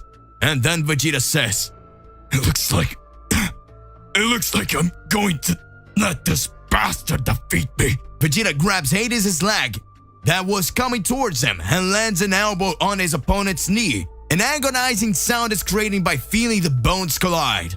Everyone assumes that Hades' leg was broken though. Vegeta, who falls to the ground in pain as his elbow has been shattered by the impact. Wolf looks at Goku and says, That guy, besides being strong, has an indestructible body. It was Vegeta's mistake to try to break his bone like that. Vegeta, with sweat pouring down his forehead, can't find any gaps. Hades starts approaching with heavy and slow steps towards Vegeta, who takes a deep breath and says, Oh good, I just need to concentrate. Vegeta concentrates all his breathing and feels his strength being spread throughout his body. Vegeta opens his eyes and says, Let's go. With the remaining arm, Vegeta strikes. Hades returns the attack and fists collide. The two begin to launch a sequence of attacks, blocking and striking each other. Everyone watching is screaming and applauding. The stakes are rising. The prison warden who was watching through a window says, That's it! This will be the best edition of all this event! Vegeta headbutts Hades in his face. Hades' blood runs down his face and Vegeta smiles and says, Looks like I can't hurt you, you insect! Blood drips covering Hades' eyes, who becomes furious and starts screaming. Ah! Damn it! Who do you think you are? Vegeta lands a punch in the opponent's chest that makes him dizzy and goes back. But Hades is extremely powerful and doesn't let himself be shaken. He starts throwing an incredibly powerful punch towards Vegeta, who dodges from side to side until Hades ducks and lands a sweeping sweep, causing Vegeta to fall. Hades throws several punches trying to hit Vegeta's face, however. All of them hit the ground. They are left with holes. Vegeta says, You can be very strong, but you're just a dumb brawler who doesn't know how to fight. Hades is furious and tries to step on Vegeta, who grabs his leg and spins his body to the side, passing over him like a steamroller. Widening his body in this way, a horrible sound of scream and bones breaking sound is released. Vegeta managed to break his opponent's leg. Hades now feels the pain of having nearly every bone in his leg shattered. Vegeta, with panting breath, gets up slowly and says, I finally managed to find a weakness on this idiot. You're not very smart. You're only strong when you concentrate your strength on some parts of your body, so that region is indestructible and incredibly strong. But if I hold you, and you try to attack me, the part I hold will be vulnerable, because you will try to hit me. Everyone watches in disbelief. Vegeta is confident, but Hades gets up and uses only one leg to stand. Does his attack pose, and Vegeta gets angry and says, So you still want to catch up? Hades responds, You're nothing, you trash! Vegeta goes up, but Hades holds his leg and starts hitting several punches on Vegeta, who starts spitting blood. Hades holds the Saiyan by the hair and drags his face to the arena floor. Everyone starts screaming and Hades says, My congratulations for breaking my leg, but I don't need them to kill you! Vegeta then raises his hand and grabs Hades' rib just under his arm and squeezes with all his might. You can see the blood appearing at the site. Vegeta manages to grab his opponent's bone, and then Vegeta spins him to the side, throwing it up, then hitting him on the ground without breaking his rib. At this moment, Vegeta looks at Goku and Goku looks at Vegeta. Vegeta says, Kakarot, soon is your turn! Vegeta starts throwing countless punches, hitting various parts of Hades' body. But sometime later, Hades holds Vegeta's fists and says, You're finished! At that time, Hades hits a punch on Vegeta's neck, making him speechless. Vegeta dizzy and goes back, and Hades lands several blows on him. Vegeta sees everything blurry and starts to fall, but he looks at Goku and remembers his goal before falling. He sees his fist and delivers his most powerful punch, hitting Hades' chin, who falls to the other side. Both fall almost at the same time, but the winner is Vegeta, that even victorious had numerous broken ribs with his arm all bruised and his elbow shattered. Vegeta stays on the ground waiting for the gods to pick him up with a stretcher. The narrator screams, and the winner is Vegeta, the Saiyan Warrior! Everyone screams Vegeta's names non-stop, and at that moment Vegeta smiles. Some time passes after Vegeta's victory in his match, a fight in which he had more difficulties than expected. At this point, other fights have already happened, but the arena was in need of repair, so the organizers and the prison director decided that the next battle would take place in the next day. However, the time the prisoners will not go back to their cells, the prisoners will have a moment of recreation so that they can be distracted and regain energy or prepare for the next fights. The watching audience containing beings from all universes are waiting in luxury accommodations, where they can make the most of it while they wait for the necessary time for their tournament to continue. At that moment, we can see Goku and Wolf among several prisoners in a huge space covered by vegetation, including an artificial lake, where they can enjoy and take a little break. Goku is talking with Wolf's fight, which had been too fast. And then Goku says, "Dude, you're incredible! Your fight was very fast. You won without difficulties. You are cute. Dude, you're incredible! Your fight was very fast. You won without difficulties." Wolf answers, "Thanks, man. You are amazing too, actually. Your fight against that guy with the spiky hair, just like yours, was amazing. I heard he's your father relative, isn't he?" "Yeah, he's my father. Although I didn't know him very well." After saying that, Goku is crestfallen, just looking at the ground. Wolf says, "Come on, brother, cheer up, let's go." Goku responds, "And we can't give up on that. There are still incredible opponents for us to fight." Goku then starts thinking and asks, "Wolf, what happens to those who are defeated?" Wolf says, "Well, they're taken to their cells where they stay as they were before, and nothing changes for them." Goku says, "I understand." At this moment, we can see Bardock's cell, who's thoughtfully sitting on top of his bed. And in thoughts, he says, "Looks like I really lost. And the funniest thing is that it was my own son.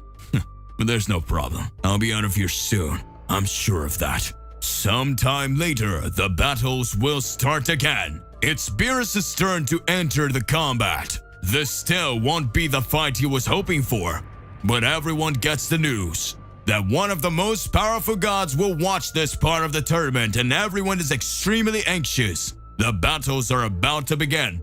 The arena is once again becoming mobbed by viewers eager for combat, and everyone is talking about the previous fights. The prison warden is waiting for everyone to come in to watch.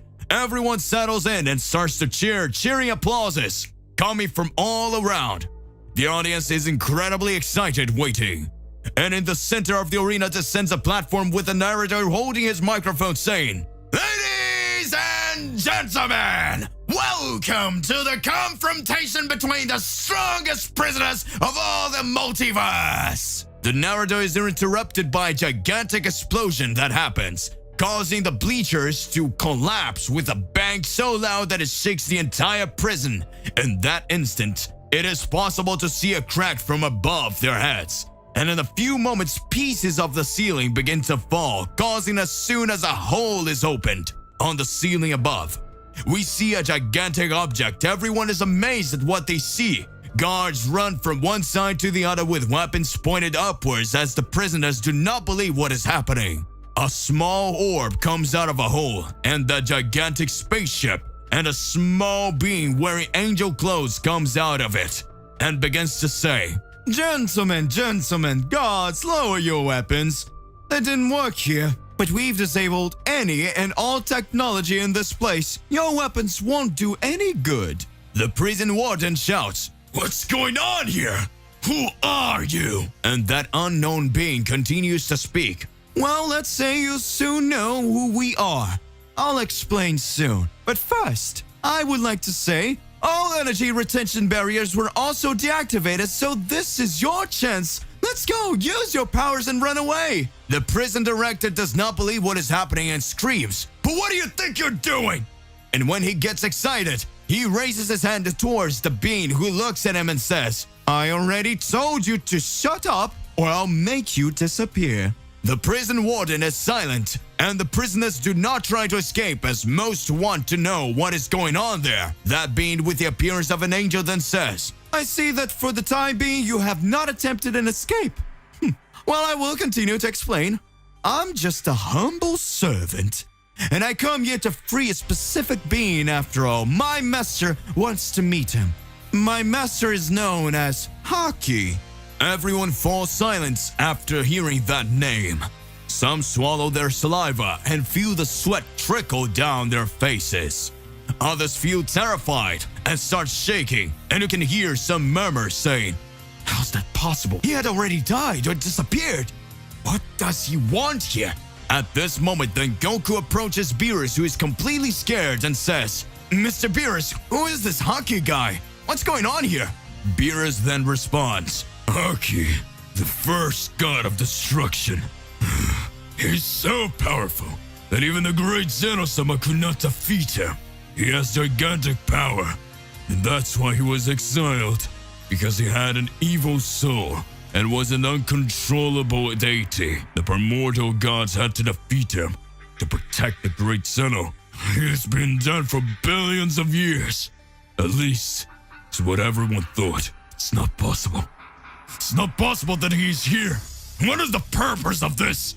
At this moment, that angelic figure approaches the ground and says, "We are looking for the prisoner known as Region. My master wants him fearlessly." At this moment, Beerus gets extremely furious and says, I can't allow someone to finish him off like that. Beerus clenches his fists, his energy starts to glow, his eyes become enraged, and Goku asks, "Mr. Beerus, what's going on?" Beerus angrily says, The person I'm looking for, the person I came here to face is this guy. This damn Region, I need to destroy him, and I won't let anyone else kill him.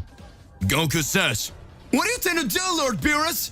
And Beerus doesn't say anything, just watches. Region emerges from the crowd and says, "I've heard a lot about this master of yours. I thought he was long dead. So does that mean he came to me?" "And he disabled everything in this place that made me unable to use all my powers?" I think he's kinda dumb, don't you think?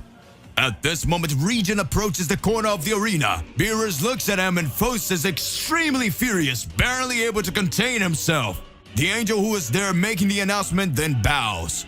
He lowers his head and says, "I present to you the supreme god of the universe, Haki, the first destroyer, the annihilator of universes, the priceless and magnificent being, the most powerful that ever existed." At that moment, another orb begins to descend from the ship, and a being dressed as a god of destruction approaches. And as he approached, everyone fell silent with wide eyes. But Region didn't seem to fear him, and facing the oldest god of destruction that ever existed, Region says, "Oh, look at you. You don't even look that old. I think being a deity has its advantage, doesn't it?" Meanwhile, he's approaching with slow steps, as he goes on to say, "What do you want from me? I can know before I tear you to pieces." And then Haki says, I learned that you are responsible for annihilating the destruction cats. You knew I wanted to get rid of that scum, and I can't let someone like you take the lead in matters that concern no one but me.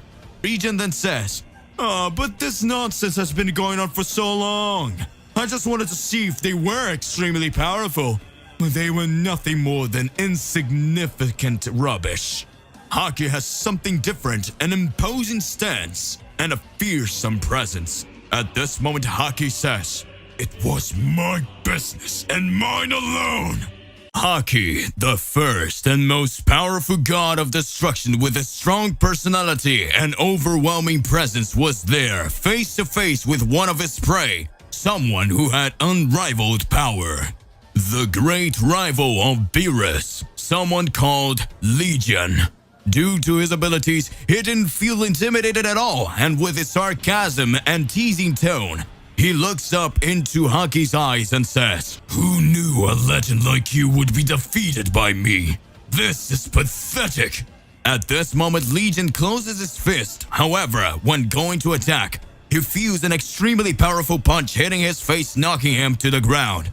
The punch was so strong that it caused the wall of the other side to be completely destroyed, just at the price of that incredible power. At this point, no one understands what had happened. After all, Haki hadn't moved and hadn't even attacked him. Goku looks to the side and doesn't see Beerus. Yes, at this moment he was the one who had attacked the Legion. The god of destruction of the Universe 7, Beerus, couldn't hold back and didn't think twice. He just went after his enemy. Legion looks at Beerus and says, "Looks like I didn't exterminate your whole race. There's still one left." Haki looks at Beerus and approaches his face and says, "You're a god of destruction too. How interesting. I see you're pretty brave, aren't you? Do you dare to appear in front of me and steal my prey? Who do you think you are, you arrogant trash?"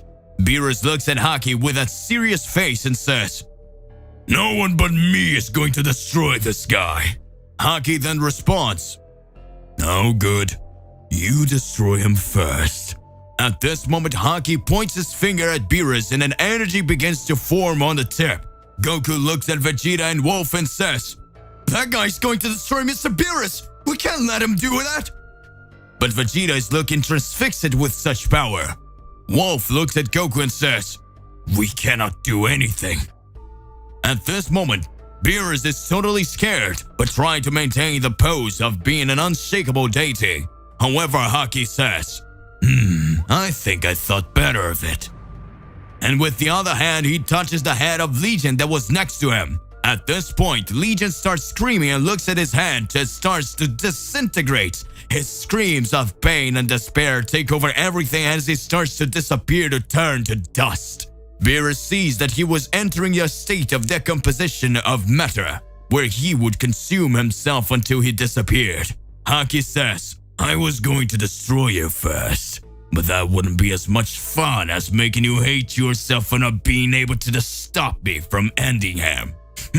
Beerus is furious. His ki explodes. He raises his energy to the maximum, and with a cry of anguish, he says, "No! It was mine!" Haki says, "As you disrespected me, I will go to your universe and I will end everything. And when it is over, I will come back and destroy you."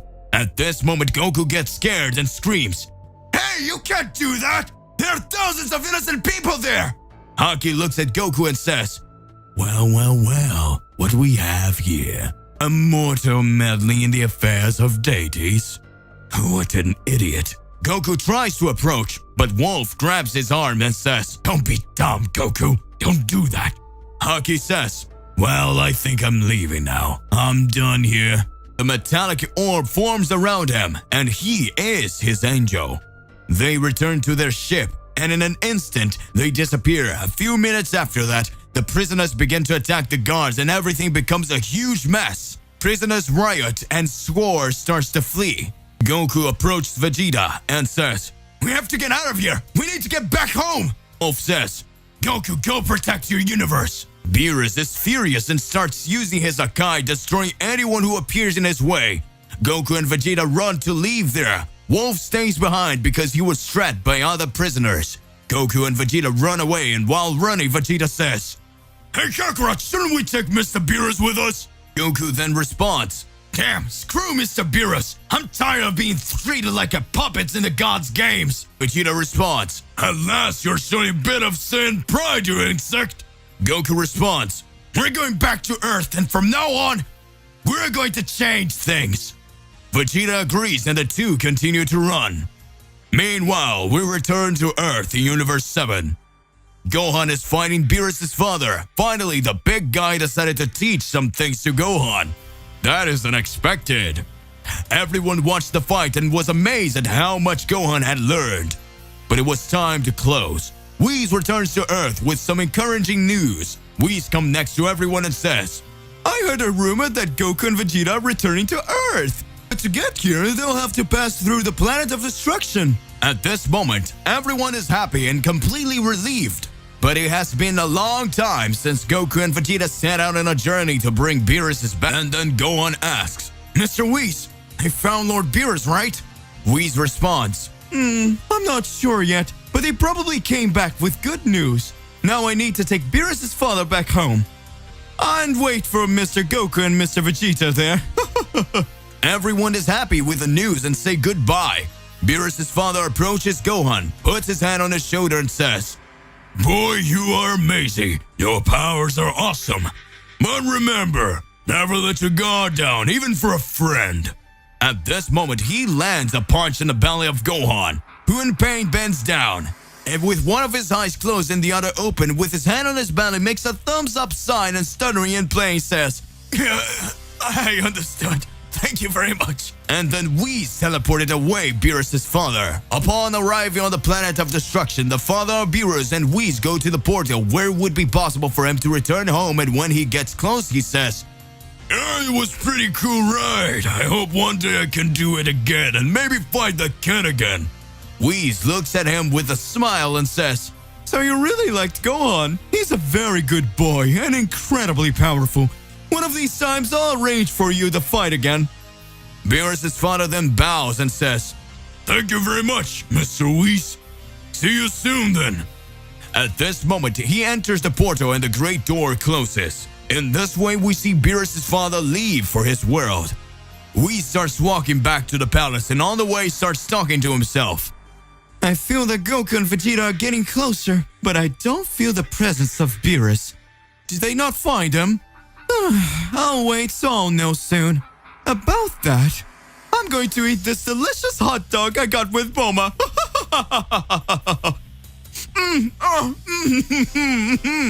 Delicious, delightful. I love this. Whis walks a little further to the portal where he left Goku and Vegeta, sit down with his lunchbox and starts eating so he can wait for the heroes to arrive. Oh, this is delightful. Time passes slowly, and the time for Goku and Vegeta's return is getting closer. Whis calmly finishes eating and gets up just as the door opens. At this moment, we can see the silhouette of Goku and Vegeta approaching as they finally make it through the door. They are still wearing prison clothes. They are torn, and Whis, recognizing that uniform, says, But what clothes are these? Where's Mr. Beerus? Let's go, I'll have your new clothes, but explain everything to me, right now. At this time, Whis uses his power and makes Goku and Vegeta appear with their normal clothes that they always wear again. And then the two explain everything that had happened so far. But at this moment, Goku is more serious than usual, and Whis starts to say, So Lord Beerus didn't want to come back. I'll go get him back myself. Now we will need him more than ever. And then Goku says, Mr. Whis, we're tired of these games played by the gods, and we will no longer be a part of it. Whis says, What do you mean by that? Goku responds, I will go home now, but I've made up my mind. I will use my God Killer powers and face all the gods of all universes. Goku, Vegeta, and Whis are looking at each other and the atmosphere is tense. An energy of misunderstanding hangs in the air, and Goku is furious. Goku says, We're not toys to be sent around or taking risk whenever the gods will so. I made up my mind. I will overcome them all, and in this way I will be free. I will free all mortals. Vegeta is impressed with Goku's attitude and can't believe what he just heard, but enters in the middle of discussion and says, Well, I don't really identify with Kakarot at all, but this time he's right. Whenever something happens to the gods, mortals pay the price. This cannot happen anymore.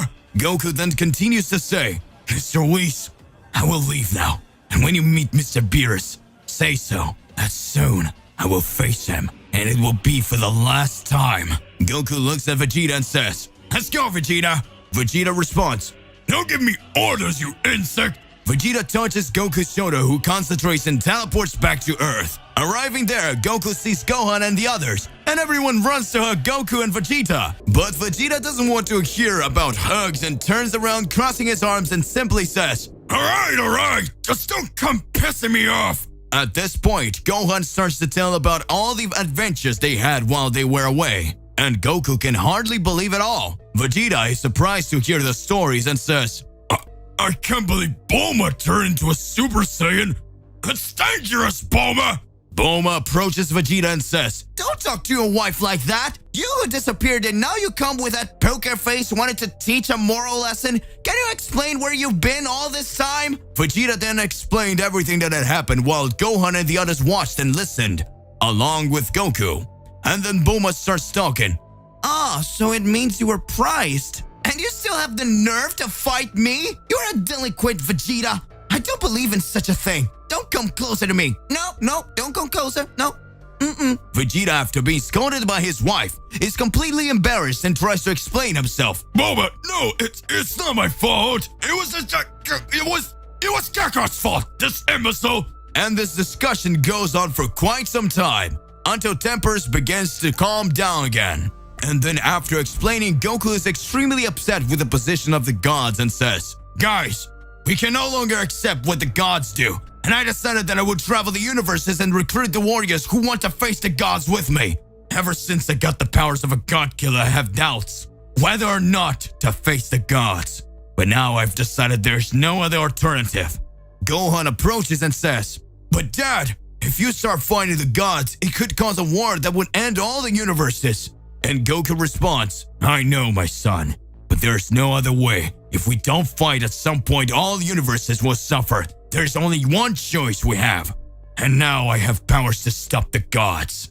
Gohan tries to say, But Dad, we should think of another one. Goku stops him and says, Don't worry, none of you need a fight. This is a journey I will walk alone. Everyone is extremely worried, and Vegeta says, Kakarot, what if no one wants to join you?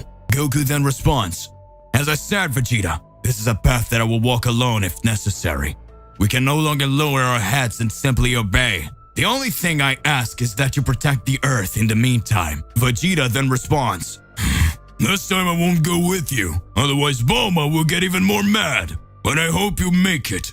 Goku then confidently says, I'll find a way. Gohan, still dissatisfied, says, Dad, I think you should think better about this. Goku slaps Gohan on the shoulder and says, You don't have to worry if something happens to me. I still have you and Goten to take care of your mother, right? At this point, Gohan lowers his head and says, It's okay, Dad. Good luck in your journey. Goku then uses his teleportation and disappears. As Beerus has not returned yet, Goku's first target would be the nearest universe. After all, there were also a destroyer god Champa, Beerus' brother. Goku had learned to use his god killer power to travel between universes without difficulty, so he could transition between one and other universe, and in this way, Goku decides to go to Universe 6. Meanwhile, in Champa's palace, we see Vados watching as Champa eats hundreds of bowls of food that he had gone to planet Earth from his universe to fetch. And Vados tries to warn him by saying, Mr. Champa, if you keep eating like this, you end up exploding. Champa then says, Shut up, woman! He soon brings another bowl. Vados obeys and sees that there is no point of warning him, and so he goes on for a while. Meanwhile, we can observe a small planet where Goku had just arrived. He wanted to meet someone he knew, but he could feel the presence, but he could not locate it. In the distance, we see Hit watching, and then Hit says, Why do I feel Goku's ki? What are you doing here, Goku? Do you want to fight me again? How interesting. I think I'll ask in person. Goku walks across that plain until he hears a familiar voice. Hey, Son Goku. How long has it been? Goku looks to the side and answers. At last I found you. Hit then comes over and asks, What are you doing here? Came here to fight me again? Another round that you would like to lose? Goku responds, Actually, I came here to fight your god of destruction. Hit then says, Oh, I understand. So you finally decided to become a god hunter, have you? Oh, I see. So you decided to become a bounty hunter like me. Have you? Goku responds, "That's not it. Just tell me how to find him, and stay out of my way." That didn't even look like the Goku we know anymore. The coldness and anger in his gaze made him dangerous and unpredictable. It responds, "You changed, Goku. But as it is, I think I owe you one. I'll tell you how to find him. Just travel to the center of the universe. When you're there, concentrate and try to feel the energy of destruction. If you find it, you'll know you found Champa." Goku responds, "Thanks. I'll be right then." Later, Goku says goodbye to Hit, and they go towards their destination. Goku arrives at the center of the universe, and there he begins to meditate, to concentrate until he feels the energy of destruction and then go towards it. Arriving there, he finds Vados, and when he sees Goku, Vados asks, "What are you doing here, Goku?" Goku responds, "I came to defeat Champa." Vados says, "He is sleeping. I can help with anything." Goku responds, "Wake him up." And then seeing how serious Goku is, Vados decides to do as he asks.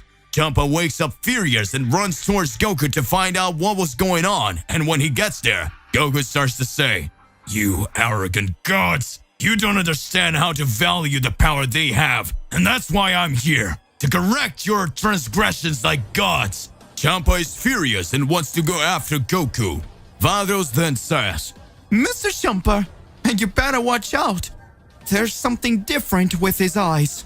Goku then says, "Vados, take us to a place where we can fight." Vados then hits her staff on the ground and teleports the two to the empty world. And so the two are face to face. Champa asks, "What do you want?" Goku responds with a smile on his face, "I want to defeat you, just that." Champa laughs. "Defeat me?" Goku answers, "And now it all starts. I'll end you." Goku heads towards him, and Champa goes towards Goku, and an intense glow of a flash takes over the air. A confrontation between Champa and Goku. Goku is furious with the gods, and when he sees Champa going towards him, he activates his God Killer transformation. At this moment, Champa watches and sees the strange form that Goku obtained, and then Champa screams, "Hey Goku! Where did you get that form from? You couldn't do this before!" Goku then responds, "This transformation is something I got specially to face the gods." Champa then laughs.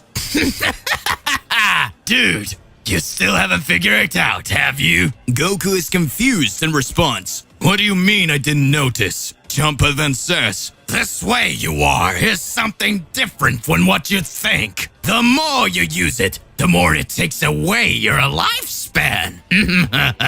You are sacrificing yourself absolutely for nothing."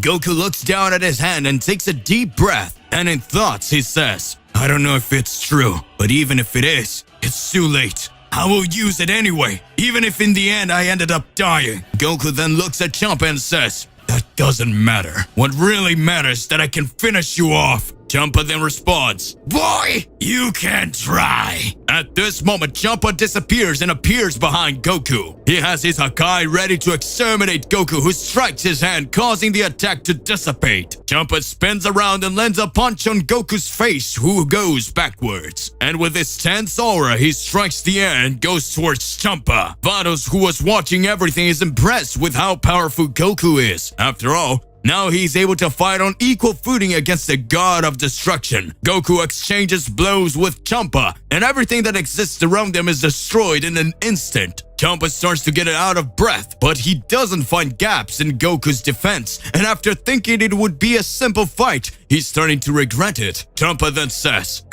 "I have no choice but to use my secret weapon." At this point, Champa raises his hand and starts gathering energy for an attack. Goku, who had been sent away with an attack, recovers quickly and says, "I'm not going to give you a chance to do whatever you're thinking. Vados then seeing this massive energy that Champa gathers screams, "Mr. Champa, don't do that! This amount of energy will destroy this entire solar system!" Goku quickly flies towards them, but the energy takes on unimaginable proportions, and not only is the solar system in danger, but the entire universe, which at that moment begins to shudder and countless planets begin to disintegrate. Goku then looks around and feels the energy of the entire universe. At this moment, Goku says, "Alright, you can come with everything!" Champa throws the energy sphere that was similar to a Hakai, but it was absurdly giant. All the planets that are around him starts to disappear. Stars are thrown away from that absurd force. It's going with everything on top of Goku, who stretches his arm then to block that attack with his hands. Goku concentrates, and when that powerful energy approaches and is about to touch him, it disappears, causing Goku to understand absolutely nothing. At this point, Goku is confused and says, "Huh? But what was that? Where did the attack go?" And then Goku realizes Champa is behind him, saying, "So you let your guard down, as planned. I want to see you escape from this. Hakai!" Champa fires a Hakai at close range, hitting Goku. Not because he received all the energy of destruction directly into his body, but Goku resists and manages to contain it by making it pass through his body and focus on the palm of his hand. At this point, Goku sighs and says, "Whew, that was very clever, and it's a pity it didn't work," but then throws that Hakai towards Champa, who is hit, but the attack has no effect. However, it was not all. Goku teleports and appears in front of the God of Destruction, and with an extremely powerful concentrated ki in his hand, he unleashes an attack by piercing Champa's chest that begins to agonize and says, "You will never be able to kill a god!" Goku then looks at him with a serious and somber look and says, "Yes, I can, because I am a god killer!" Goku, with his hand inside Champa's chest, used it as an attack he got with his transformation, something similar to the Hakai, but effective against the gods. And when shooting inside Champa's body, it disintegrates from the middle inside out. At this very moment, Goku's transformation ends and he begins to fall. Vados, who is right next to him, quickly grabs him and takes him to safety and starts standing to his wounds. A while passes until Goku wakes up. He's scared and can't understand where he is or how he got there until Vados appear next to him and he says, "What do you want here? Do you want to get revenge for me breaking up the Champa?" She answers, "That's not it. I treated your wounds and stayed here with you while you healed." Goku asks, "How long have I been unconscious?" And she responds, "Well, let's see. In human time, you were here for about 2 weeks. Goku is amazed at what he heard and said, "I need to get out of here. I need to go after another god." Vados then says, "That won't be so easy. You killed a deity, and soon you will have to explain yourself to the great Zeno." Goku then says, "I don't owe anyone an explanation. The gods, the angels, you always think you can manipulate everything however you want, but now it won't be like that anymore."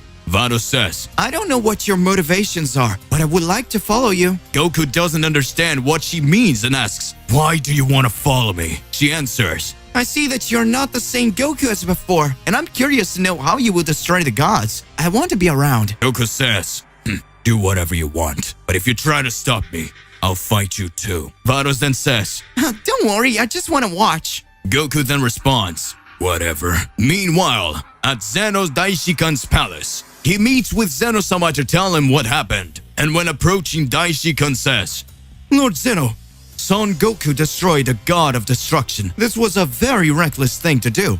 What will you do about it?" Zeno then responds, "I won't do anything. We really needed to replace the current gods. If Goku gets rid of them, at least we don't have to erase them." Daishikan answers, "And of course, Zeno-sama, I understand." And the high priest bows to the great Zeno and leaves the palace. Outside the palace, we see huge rocks with spheres on top. But in one of them, one of the spheres is off, while the others emit a glow, each one representing a universe and its respective god of destruction. However, number 6 is off. That is, Universe 6 was collapsing after all. With one of its gods exterminated, the balance has been compromised. Meanwhile, we observe Goku being accompanied by Vados that decided to follow on his journey. Goku is currently roaming the cosmos to find a way to go in search of a new target, to go on a search of a new god so that he can face him. And so, his journey continues. Goku's thoughtful, but even full of doubts, there are no more ways to go back on his decision. After all, he had already become a god killer, because he already used his power to kill a god, so there were no more choices he needed to continue his path. Vados asks, Son Goku, what is your motivation? Goku says nothing. Vados tries to create a dialogue, but does not get answers. However, Vados sees that Goku is too weak and says, Mr. Goku, how about we stop on some planet for a meal? At that moment, Goku's stomach starts to rumble, and he decides to stop. The universes are now in his hands. Goku and Vados will go on a great journey in search of the gods, and Goku wants to get rid of the burden of being a mere puppet. Goku and Vados are traveling the universe together. Vados obtained the cosmic cube so they could travel through space without worry.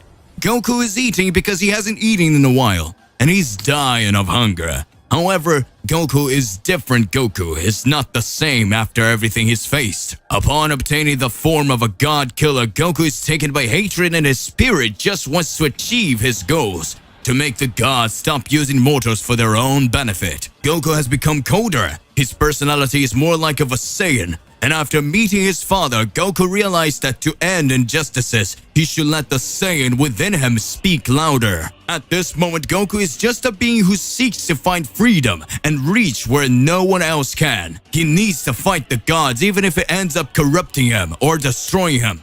But one way or another, he needs to fight. Vados is increasingly intrigued by Goku because she realizes that every second he gets more powerful without training. Wherever he exceeds his limits, he goes further beyond, as if each breath his power is renewed, thus making him stronger. Vados begins to see Goku with different eyes and admires him a little more every moment. And after Goku gets rid of Champa, she sees him as someone capable of battling the gods. The journey continues and Vados decides to ask, Mr. Goku, where are we going now? Have you thought about what your next step might be?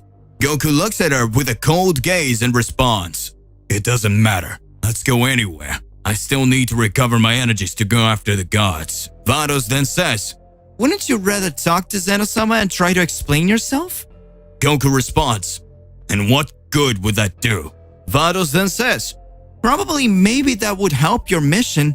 And he responds, I don't think it would solve anything. Vados goes on to say, If Zeno decides to erase you, then there won't even be a way to get where you need to be. Goku then becomes thoughtful and then responds, Well then, let's talk to Zeno-sama.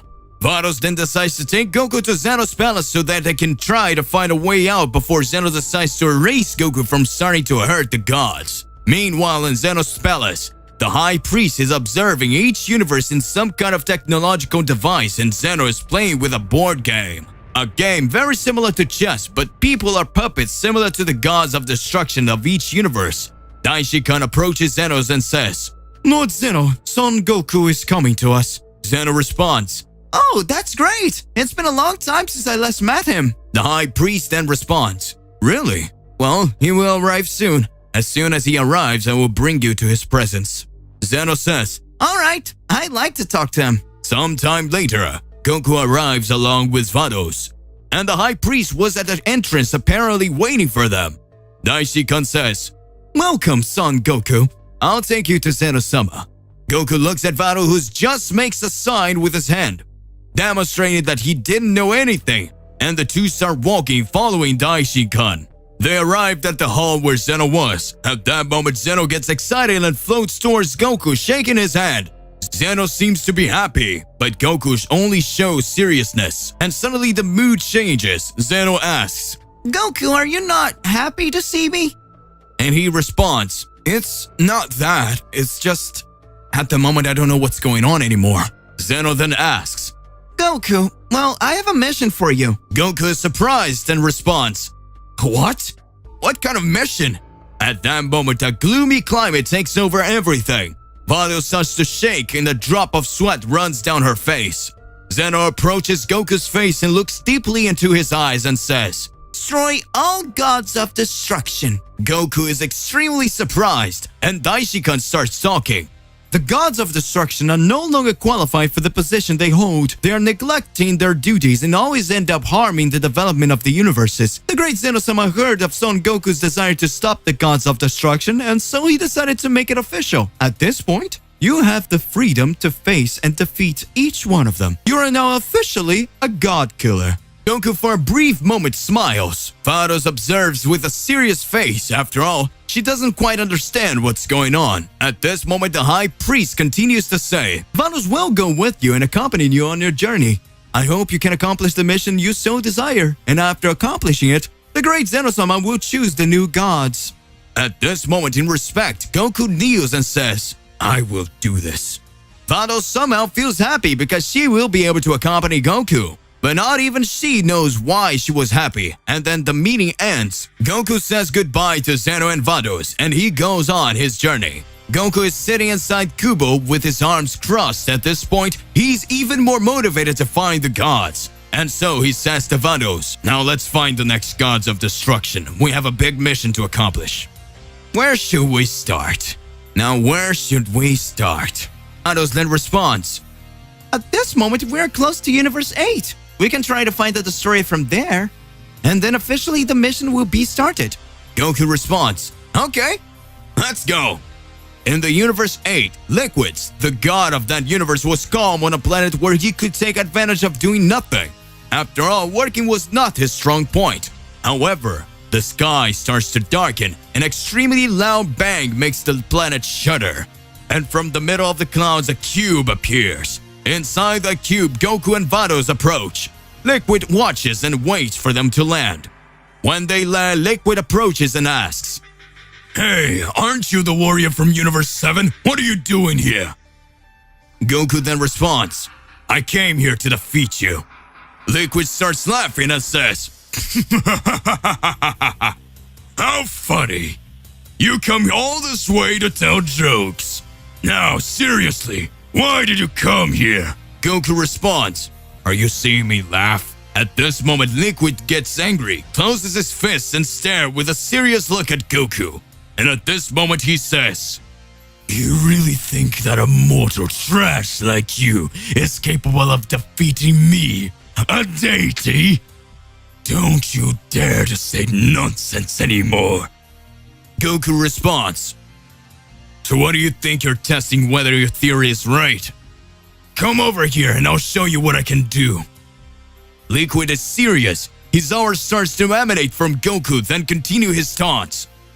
"For a lazy god, you even have a very strong aura. Let's fight a little. I want to see how far I can get."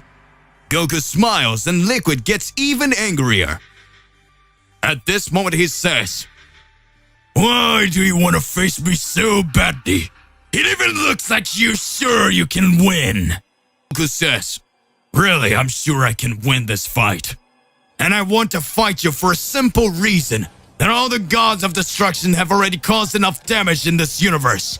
Now it's time to make them taste a little of their own poison." But then starts walking slowly, and Goku screams, "Come on! Let's start this fight! Or are you scared?" At that instant, Liquid disappears, reappearing in front of Goku, hitting an extremely powerful punch in his face, throwing him away. Goku lands on the ground but quickly recovers and gets back up. At this moment, Goku says, "Finally, we can start." Goku then transforms into God Killer, and his aura creates an intense glow that makes everything start to shiver. Liquid looks at that appearance and says, "Oh, now I get it. I will finish off here and now." Seeing Goku in his blue form with that symbol on his chest, Liquid understands that he was a god killer. Someone who obtained such hatred of the gods that he was able to reach an unimaginable level. Arriving thus at an unparalleled level of skills, Liquid knew that the fight would be more difficult than he ever imagined. But he was not afraid, because he was still a deity. But before the fight begins, he asks, "Goku, does the great Zeno-sama knows you're hunting the gods?" And Goku looks at him calmly with his murderous gaze, and then a light breeze makes his hair sway in the wind. This instant, he says, "Yes, Zeno-sama gave me permission." Liquid closes his hand with all his strength. His arm starts to shake, and then he closes his eyes and says, "I understand." At this moment, Vados watched those two beings facing each other and admiring this moment. She murmurs, What is going on through their heads? Liquid looks around and sees Vados in the distance, watching the confrontation, and then he says to Goku, "So, that angel is with you, isn't she? I see Zeno has decided to get rid of us, and for one who intends to become a god slayer, even a traveling companion has been provided." Goku smiles and says, She's here because she wanted to come. I don't care about her." Liquid responds, "It's okay. She's insignificant anyway." "Very good. Let's start our fight, Lord Slayer of Gods." And Goku says, "I thought you'd never ask. Let's go then." At this moment, Liquid starts to go on top of Goku with a powerful punch. Goku bends his body completely backwards, seeing the god's fist pass before his eyes. Liquid looks down in awe at Goku's speed, who shoots a juice upwards to hit the belly of the deity, who with the other hand holds Goku's fist, pulling him up, and then swinging him down and throwing him, Goku, into the air using your ki. At this very moment, it propels itself upwards from Liquid. He spins in the air, dodging Goku's onslaught, hitting him in the back with a small energy sphere that explodes, creating a slight pressure in the air, causing Goku to be thrown a few meters away. Liquid gets its tail to boost and fly towards Goku. Vados observes, impressed with the start of the fight. The fight is in fact well balanced, but for a small difference, Liquid still has the advantage. Vados then says, He is really strong and has amazing skills, but can Goku really win? Liquid begins to fire a sequence of extremely strong punches, but Goku dodges without difficulty, trying to find a gap in the defense of the god, who ducks down, delivering a blow with his heel, which when hitting Goku throws him hundreds of meters away. At this instant, Liquid exclaims, "Now it's my chance!" He propels his body in the direction that Goku threw himself in, propelling himself through the air towards the Saiyan. With his hand outstretched, he screams, "Akai!" And a purple sphere of energy is created in the palm of his hand. An aura takes over his body, and there, at this moment, he says, "Oh, you're gone!" And when approaching Goku, he recovers and hits Liquid's arm, causing the energy to be thrown to the other side. Goku sees that destructive energy heading towards Vados, who stands without moving, just looking at that power. Goku then touches his forehead with his fingertips and uses his teleportation to appear in front of Vados, and using his hand to strike that Hakai, hurling him up the energy sphere of destruction and thrown into space in seconds. Vados stares and Goku looks back out of the corner of his eyes and says in a serious tones, "Are you okay?" Vados then responds, You didn't need to come here. I could repel it easily. Goku then says, "I know that. I just don't think it's fair that you have to work hard for a fight that isn't yours. So do not worry. I will not let my guard down again. And I won't let you be in danger again. I will be here to protect you." But I don't need protection. Vados right now has reddened cheeks and is feeling ashamed. But Goku had made a kind gesture towards her, even though he knew she wouldn't need protection. Goku at this point looks at Liquid and screams, "Let's keep on fighting! Are you ready?" Goku raises his ki and his energy overflows around him. Goku raises his ki and his energy overflows around him. An energy dragon begins to emerge. Being formed by his ki, Vados looks amazed at such destructive power. And Liquid is amazed too. But he has no intention of weakening and starts screaming, "Ah!" The god of destruction's ki creates dense energy.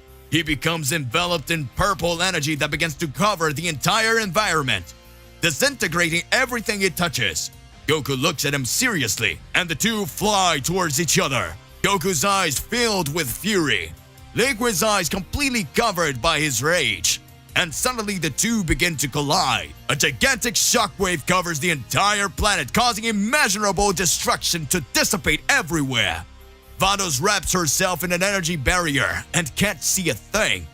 Dust, smoke, and energy remnants cover the entire view. A few moments later, when all that smoke starts to dissipate in the distance, we see a silhouette. Then Goku's arm that has his hand bleeding, the labored breathing, the god killer form fell apart. Goku is completely naked, looking up to see clouds over the sky. Acid rain starts to fall, and when it touches his skin, a little smoke starts to rise where the drops fall. Goku's forehead is bruised, and on his body numerous bruises are apparent. The battle has been intense. However, when we see the fallen Liquid covered in his own blood, we are certain Goku was the winner, and he will just defeat another god. But his body was badly hurt. In his distant thoughts, Goku is watching the sky and feeling the raindrops fall on his shoulder. And in his mind, he wonders, why did the gods bring us to this point? These incredibly powerful beings could only be good. They chose a destructive path. Goku clenches his fist and continues to say, how many worlds have suffered from their wrath? How many races have already been exterminated by their whims? Goku looks around and says, what is the meaning of such destruction? At this moment, Goku falls to his knee. After all, he was out of energy after the battle. But Vados appears in front of him, touches his face, and says, You don't need to suffer so much, Goku. Everything is about to end. You have taken one more step towards the great truth. And when you're done, you'll understand everything. At this moment, Goku passes out and everything goes dark. Far away at the ends of the universe, we see a battle taking place. Two extremely skilled warriors fight amidst the stars. Their punches are incredible. The planets around them move around them, losing their stability, and that battle was simply great. The warriors made the stars shiver, the worlds move, and even the darkness of space was lit by the glow of their energies. And the light of the universe gained darkness with the shadow cast by their attacks. An imposing and extremely calm voice heard across the immensities, and that voice says, It finally started to happen. And another voice answers, We've waited for thousands of years, haven't we? And the other being responds with eyes full of happiness, It's time for the real destruction to begin. And the other responds, and rebuild with creation itself. Those were the two primordial gods indeed, the supreme deities, known as creation and destruction, two brothers who faced each other in an eternal battle, building and destroying each other, rising every second and falling at every movement. And in this moment, their battle ended at last. They realized the real battle was yet to come. Amidst the void of the cosmos, Goku and Vados travel inside his cube. Goku is exhausted after the third battle. In his mind, several doubts are rising. Everything is getting intense and confused. Vados is thoughtful. After all, she does not understand the feeling she was acquiring when traveling with Goku. Vados looks to the side and sees how Goku was feeling, but when she looks, she realizes that Goku is lying down. The exhaustion of the combat was so much that he had entered a deep sleep, so Vados decided to drive the cube more slowly so that he could recover the energies. Goku is in a deep sleep state, and in his dreams, memories of the past consumes him. This Goku God Killer, was a Goku that had emerged from another reality. In his original reality, catastrophic events made him change. This Goku had lost his friends and his family, so he was alone, completely lost. And when he was brought to that reality, he obtained the powers of a God Killer. And in his thoughts, these memories made him suffer. Vados, seeing Goku's torment, uses her staff to calm him down. A glow covers the entire cube, and in that instant, Goku's dreams are altered and he's finally able to sleep in peace. In a distance lost amidst the frontier of universes, at the end of what we know, we see two beings wandering through space, creation and destruction. The supreme gods travel towards infinity, looking for a path that will show them the opportunity to make them find their destiny. Meanwhile, we see another universe. We can observe Geras, goddess of destruction of the universe too, on a rocky planet. With grey plains, a frozen world, we see the destroyer deity of Universe 2 looking around. And at this moment, she begins to reflect and says, "It's been a while since in the gods of destruction we were abandoned by angels. I wonder what's going on. Where have all the angels gone?" The goddess of destruction had already walked alone for a long time and thought. After all, sometime in several universes, angels abandoned their respective gods of destruction apparently for no reason. However, as everyone knows, this was yet another order from Zeno-sama, who had lost the trust of the gods, ordering all the angels to return to their palace so that they could decide who would replace these gods after Goku exterminated them. Geras, goddess of destruction of the universe too, she's tired of being alone, and at this moment she makes a decision. She looks around her and says, "I'm tired of waiting on this goddamn planet. I'll go find out what's going on myself." And so at this moment she flies off into space. And she says, "I'd rather go to another world than stay here waiting." So before leaving the planet's atmosphere, she creates a small sphere of energy in her hand and says, and she leaves the atmosphere in a matter of seconds. That world disintegrates, thus disappearing. And she begins to wander through space. On the other side of the universe, inside the Vados cube, she watches Goku, but in a few moments, he starts to wake up, and when he wakes up, he asks for Vados. "Where are we? Have we arrived in another universe yet?" Vados responds, "Welcome back, Mr. Goku. We're already in Universe 2. Here we can find a goddess of destruction." Goku then observes and responds, "How long did I sleep?" Vados responds, "In Earth time, well, you slept for 3 days. But it looks like you've recovered. And I see you got stronger too. Lord Goku, with each fight, you become even more powerful." Goku then says to Vados, "Seems like we've wasted a lot of time, huh?" And Vados responds, "An important time for you to recover. Don't be rushed. Everything will be resolved at the right time." Vados stops and stares at Goku, who is sitting on his legs crossed in front of him, and then Goku says, "What is it? Why are you staring at me?" Vados then says, "You're not the Goku that belongs to this reality, are you? I see there's something different about you." Goku then responds, "You're right. I don't know what happened to this reality's Goku, but I was sent here to fulfill a mission for the gods. But over time, I understood that the gods are not good." Vados then continues to ask, "What happened to your family in your reality?" And Goku gets sad. He lowers his head and looks down. And at this moment he responds, "I had already forgotten. In fact, this whole time I just wanted to forget, but I lost them all." Vados gets extremely serious, and Goku continues to say, "Here in this reality, everyone's fine.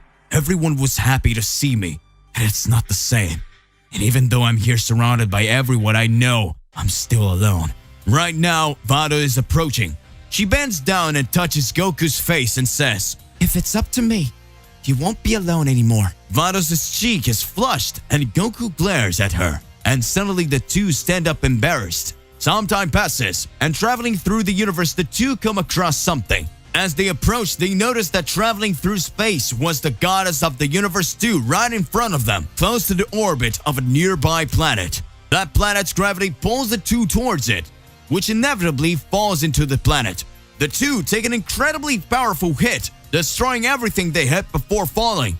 And when falling to the ground, a gigantic explosion takes over of everything. The goddess and Goku recover and stands up. But Geras, the goddess, approaches and says to Goku, "You asshole!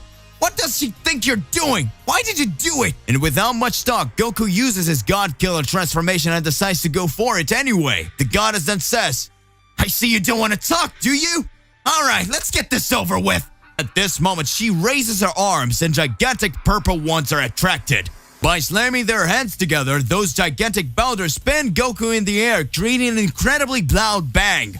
Goku, who was stuck in the middle of those gigantic stones, he releases his energy and makes them explode. Goku emerges from thousands of debris. The wind makes his hair sway and his aura emanates an incredibly powerful energy.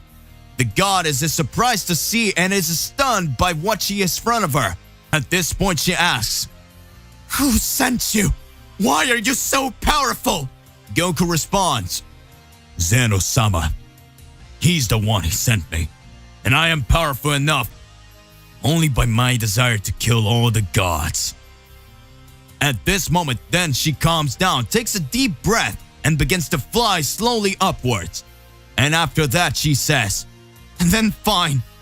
If you want to destroy me, give it a try." She propels herself towards Goku, begin to exchange numerous attacks. The battle becomes more and more intense. Goku holds her by the leg and begins to spin, throwing her towards the mountains that, when they collide with her, are left in pieces. Can see explosions happening everywhere. That world starts to crumble in a matter of minutes, and everything is being destroyed. Spheres of energy of destruction are thrown from all sides, but Goku manages to repel them all with his fists wrapped by his own energy. The battle becomes more and more destructive. Meanwhile, in Zeno-sama's palace, Daishi-kun approaches Zenos, who was watching the fights on screen. And this second he says, "Mr. Zeno, looks like Goku is doing pretty well against the gods. He has already defeated some and already entered into combat with another." Zeno responds, "Goku really is amazing, isn't he? Looks like this is all going to end faster than we thought." Daishi-kun agrees. Universes, we see two entities closer and closer to the reality we know, looking for it out for a long time, and soon the beginning of the end would begin.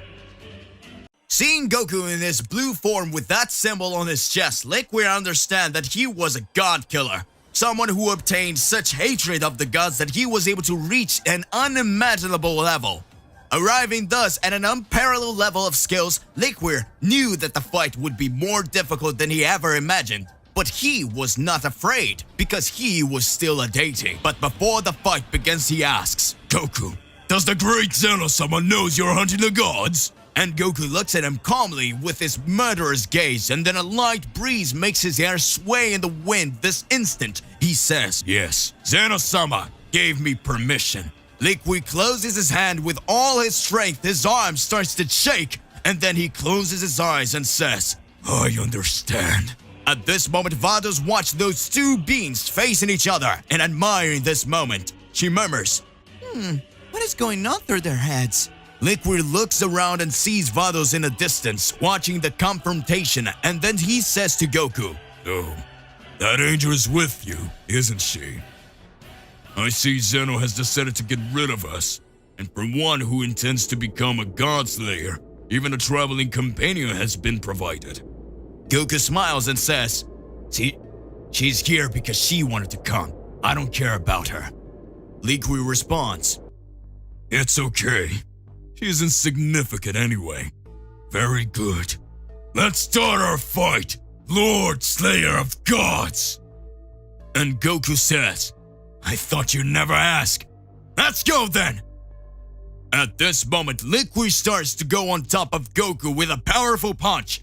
Goku bends his body completely backwards, seeing the god's fist pass before his eyes. Liquid looks down in awe at Goku's speed, who shoots a juice upwards to hit the belly of the deity, who with the other hand holds Goku's fist, pulling him up, and then swinging him down and throwing him, Goku, into the air using your ki. At this very moment, it propels itself upwards from Liquid. He spins in the air, dodging Goku's onslaught, hitting him in the back with a small energy sphere that explodes, creating a slight pressure in the air, causing Goku to be thrown a few meters away. Liquid gets its tail to boost and fly towards Goku. Vados observes, impressed with the start of the fight. The fight is in fact well balanced, but for a small difference, Liquid still has the advantage. Vados then says, He is really strong and has amazing skills, but can Goku really win? Liquid begins to fire a sequence of extremely strong punches, but Goku dodges without difficulty, trying to find a gap in the defense of the god, who ducks down, delivering a blow with his heel, which when hitting Goku throws him hundreds of meters away. At this instant, Liquid exclaims, "Now it's my chance!" He propels his body in the direction that Goku threw himself in, propelling himself through the air towards the Saiyan. With his hand outstretched, he screams, "Akai!" And a purple sphere of energy is created in the palm of his hand. An aura takes over his body, and there, at this moment, he says, "Oh, you're gone!" And when approaching Goku, he recovers and hits Liquid's arm, causing the energy to be thrown to the other side. Goku sees that destructive energy heading towards Vados, who stands without moving just looking at that power. Goku then touches his forehead with his fingertips and uses his teleportation to appear in front of Vados, and using his hand to strike that Hakai, hurling him up the energy sphere of destruction and thrown into space in seconds. Vados stares and Goku looks back out of the corner of his eyes and says in a serious tones, "Are you okay?" Vados then responds, You didn't need to come here. I could repel it easily. Goku then says, "I know that. I just don't think it's fair that you have to work hard for a fight that isn't yours. So do not worry. I will not let my guard down again. And I won't let you be in danger again. I will be here to protect you." But I don't need protection. Vados right now has reddened cheeks and is feeling ashamed. But Goku had made a kind gesture towards her even though he knew she wouldn't need protection. Goku at this point looks at Liquid and screams, "Let's keep on fighting! Are you ready?" Goku raises his ki and his energy overflows around him. Goku raises his ki and his energy overflows around him. An energy dragon begins to emerge. Being formed by his ki, Vados looks amazed at such destructive power, and Liquid is amazed too. But he has no intention of weakening and starts screaming, "Ah!" The god of destruction's ki creates dense energy. He becomes enveloped in purple energy that begins to cover the entire environment, disintegrating everything it touches. Goku looks at him seriously, and the two fly towards each other. Goku's eyes filled with fury, Liquid's eyes completely covered by his rage, and suddenly the two begin to collide. A gigantic shockwave covers the entire planet, causing immeasurable destruction to dissipate everywhere. Vados wraps herself in an energy barrier and can't see a thing. Dust, smoke, and energy remnants cover the entire view. A few moments later, when all that smoke starts to dissipate in the distance, we see a silhouette. Then Goku's arm that has his hand bleeding, the labored breathing, the god killer form fell apart. Goku is completely naked, looking up to see clouds over the sky. Acid rain starts to fall, and when it touches his skin, a little smoke starts to rise where the drops fall. Goku's forehead is bruised, and on his body numerous bruises are apparent. The battle has been intense. However, when we see the fallen Liquid covered in his own blood, we are certain Goku was the winner, and he will just defeat another god. But his body was badly hurt. In his distant thoughts, Goku is watching the sky and feeling the raindrops fall on his shoulder. And in his mind, he wonders, why did the gods bring us to this point? These incredibly powerful beings could only be good. They chose a destructive path. Goku clenches his fist and continues to say, how many worlds have suffered from their wrath? How many races have already been exterminated by their whims? Goku looks around and says, what is the meaning of such destruction? At this moment, Goku falls to his knee. After all, he was out of energy after the battle. But Vados appears in front of him, touches his face, and says, You don't need to suffer so much, Goku. Everything is about to end. You have taken one more step towards the great truth. And when you're done, you'll understand everything. At this moment, Goku passes out and everything goes dark. Far away at the ends of the universe, we see a battle taking place. Two extremely skilled warriors fight amidst the stars. Their punches are incredible. The planets around them move around them, losing their stability, and that battle was simply great. The warriors made the stars shiver, the worlds move, and even the darkness of space was lit by the glow of their energies. And the light of the universe gained darkness with the shadow cast by their attacks. An imposing and extremely calm voice heard across the immensities, and that voice says, It finally started to happen. And another voice answers, We've waited for thousands of years, haven't we? And the other being responds with eyes full of happiness, It's time for the real destruction to begin. And the other responds, And rebuild with creation itself. Those were the two primordial gods indeed, the supreme deities, known as creation and destruction, two brothers who faced each other in an eternal battle, building and destroying each other, rising every second and falling at every movement. And in this moment, their battle ended at last. They realized the real battle was yet to come. Amidst the void of the cosmos, Goku and Vados travel inside his cube.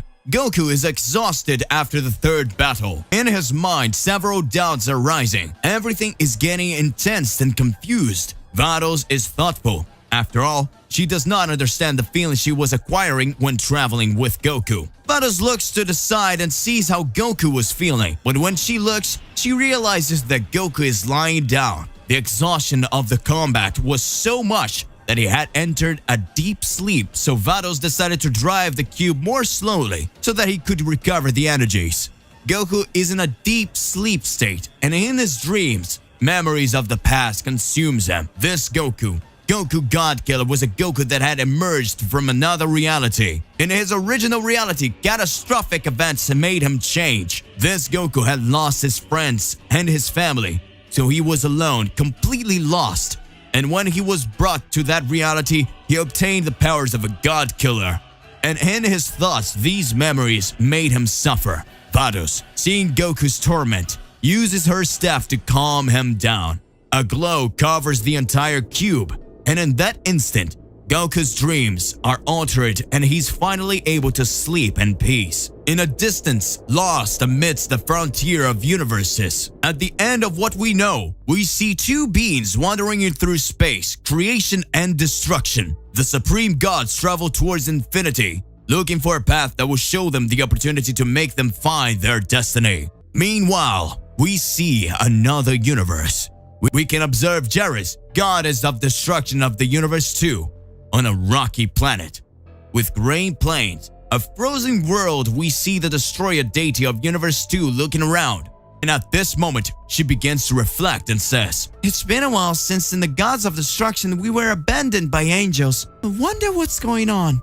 Where have all the angels gone? The goddess of destruction had already walked alone for a long time in thought. After all, sometime in several universes, angels abandoned their respective gods of destruction apparently for no reason. However, as everyone knows, this was yet another order from Zeno-sama, who had lost the trust of the gods, ordering all the angels to return to their palace so that they could decide who would replace these gods after Goku exterminated them. Geras, goddess of destruction of the universe 2, she's tired of being alone, and at this moment she makes a decision. She looks around her and says, I'm tired of waiting on this goddamn planet. I'll go find out what's going on myself. And so at this moment, she flies off into space. And she says, I'd rather go to another world than stay here waiting. So before leaving the planet's atmosphere, she creates a small sphere of energy in her hand and says, and she leaves the atmosphere in a matter of seconds. That world disintegrates, thus disappearing. And she begins to wander through space. On the other side of the universe, inside the Vados cube, she watches Goku, but in a few moments, he starts to wake up, and when he wakes up, he asks for Vados. Where are we? Have we arrived in another universe yet? Vados responds, "Welcome back, Mr. Goku. We're already in Universe 2. Here we can find a goddess of destruction." Goku then observes and responds, How long did I sleep? Vados responds, "In Earth time, well, you slept for 3 days. But it looks like you've recovered. And I see you got stronger too. Lord Goku, with each fight, you become even more powerful." Goku then says to Vados, Seems like we've wasted a lot of time, huh? and Vados responds, "An important time for you to recover. Don't be rushed. Everything will be resolved at the right time." Vados stops and stares at Goku, who is sitting on his legs crossed in front of him, and then Goku says, What is it? Why are you staring at me? Vados then says, "You're not the Goku that belongs to this reality, are you? I see there's something different about you." Goku then responds, You're right. I don't know what happened to this reality's Goku, but I was sent here to fulfill a mission for the gods. But over time, I understood that the gods are not good. Vados then continues to ask, "What happened to your family in your reality?" And Goku gets sad. He lowers his head and looks down. And at this moment he responds, I had already forgotten. In fact, this whole time I just wanted to forget, but I lost them all. Vados gets extremely serious, and Goku continues to say, Here in this reality everyone's fine. Everyone was happy to see me, and it's not the same. And even though I'm here surrounded by everyone I know, I'm still alone. Right now, Vados is approaching. She bends down and touches Goku's face and says, "If it's up to me, you won't be alone anymore." Vados' cheek is flushed and Goku glares at her, and suddenly the two stand up embarrassed. Some time passes, and traveling through the universe, the two come across something. As they approach, they notice that traveling through space was the goddess of the universe 2 right in front of them, close to the orbit of a nearby planet. That planet's gravity pulls the two towards it, which inevitably falls into the planet. The two take an incredibly powerful hit, destroying everything they hit before falling. And when falling to the ground, a gigantic explosion takes over of everything. The goddess and Goku recover and stands up. But Jarius, the goddess, approaches and says to Goku, "You asshole! What does she think you're doing? Why did you do it?" And without much talk, Goku uses his God Killer transformation and decides to go for it anyway. The goddess then says, "I see you don't want to talk, do you? Alright, let's get this over with." At this moment, she raises her arms and gigantic purple ones are attracted. By slamming their hands together, those gigantic boulders spin Goku in the air, creating an incredibly loud bang. Goku, who was stuck in the middle of those gigantic stones, he releases his energy and makes them explode. Goku emerges from thousands of debris. The wind makes his hair sway and his aura emanates an incredibly powerful energy. The goddess is surprised to see and is stunned by what she is in front of her. At this point, she asks, "Who sent you? Why are you so powerful?" Goku responds, "Zeno-sama. He's the one who sent me. And I am powerful enough only by my desire to kill all the gods." At this moment, then she calms down, takes a deep breath, and begins to fly slowly upwards. And after that, she says, "And then fine. If you want to destroy me, give it a try." She propels herself towards Goku, begin to exchange numerous attacks. The battle becomes more and more intense. Goku holds her by the leg and begins to spin, throwing her towards the mountains that, when they collide with her, are left in pieces. You can see explosions happening everywhere. That world starts to crumble in a matter of minutes, and everything is being destroyed. Spheres of energy of destruction are thrown from all sides, but Goku manages to repel them all with his fists wrapped by his own energy. The battle becomes more and more destructive. Meanwhile, in Zeno-sama's palace, Daishi-kun approaches Zenos, who was watching the fights on screen. And this second he says, "Mr. Zeno, looks like Goku is doing pretty well against the gods. He has already defeated some and already entered into combat with another." Zeno responds, "Goku really is amazing, isn't he? Looks like this is all going to end faster than we thought. Daishikan agree universes, we see two entities closer and closer to the reality we know. Looking for it out for a long time, and soon the beginning of the end would begin. Goku continues his battle fiercely. The goddess is more and more excited about the confrontation. At this moment, the two exchange incredibly powerful blows. The mountains around them are destroyed and the clouds spread across the sky. And the battle becomes more and more fierce and destructive. Vados watches, and when she sees how fierce the fight is, she is ecstatic to see Goku's attacks. Vados is more and more in awe with him, and little by little, feelings arise in her. Feelings that she was unaware. After all, she had not felt anything like this before, and the every battle she worries more and more, and with every blow that Goku landed, she was filled with joy. Meanwhile, in the battle, Goku flies up and raises his arm. Goku will use an extremely powerful technique and starts to raise his ki.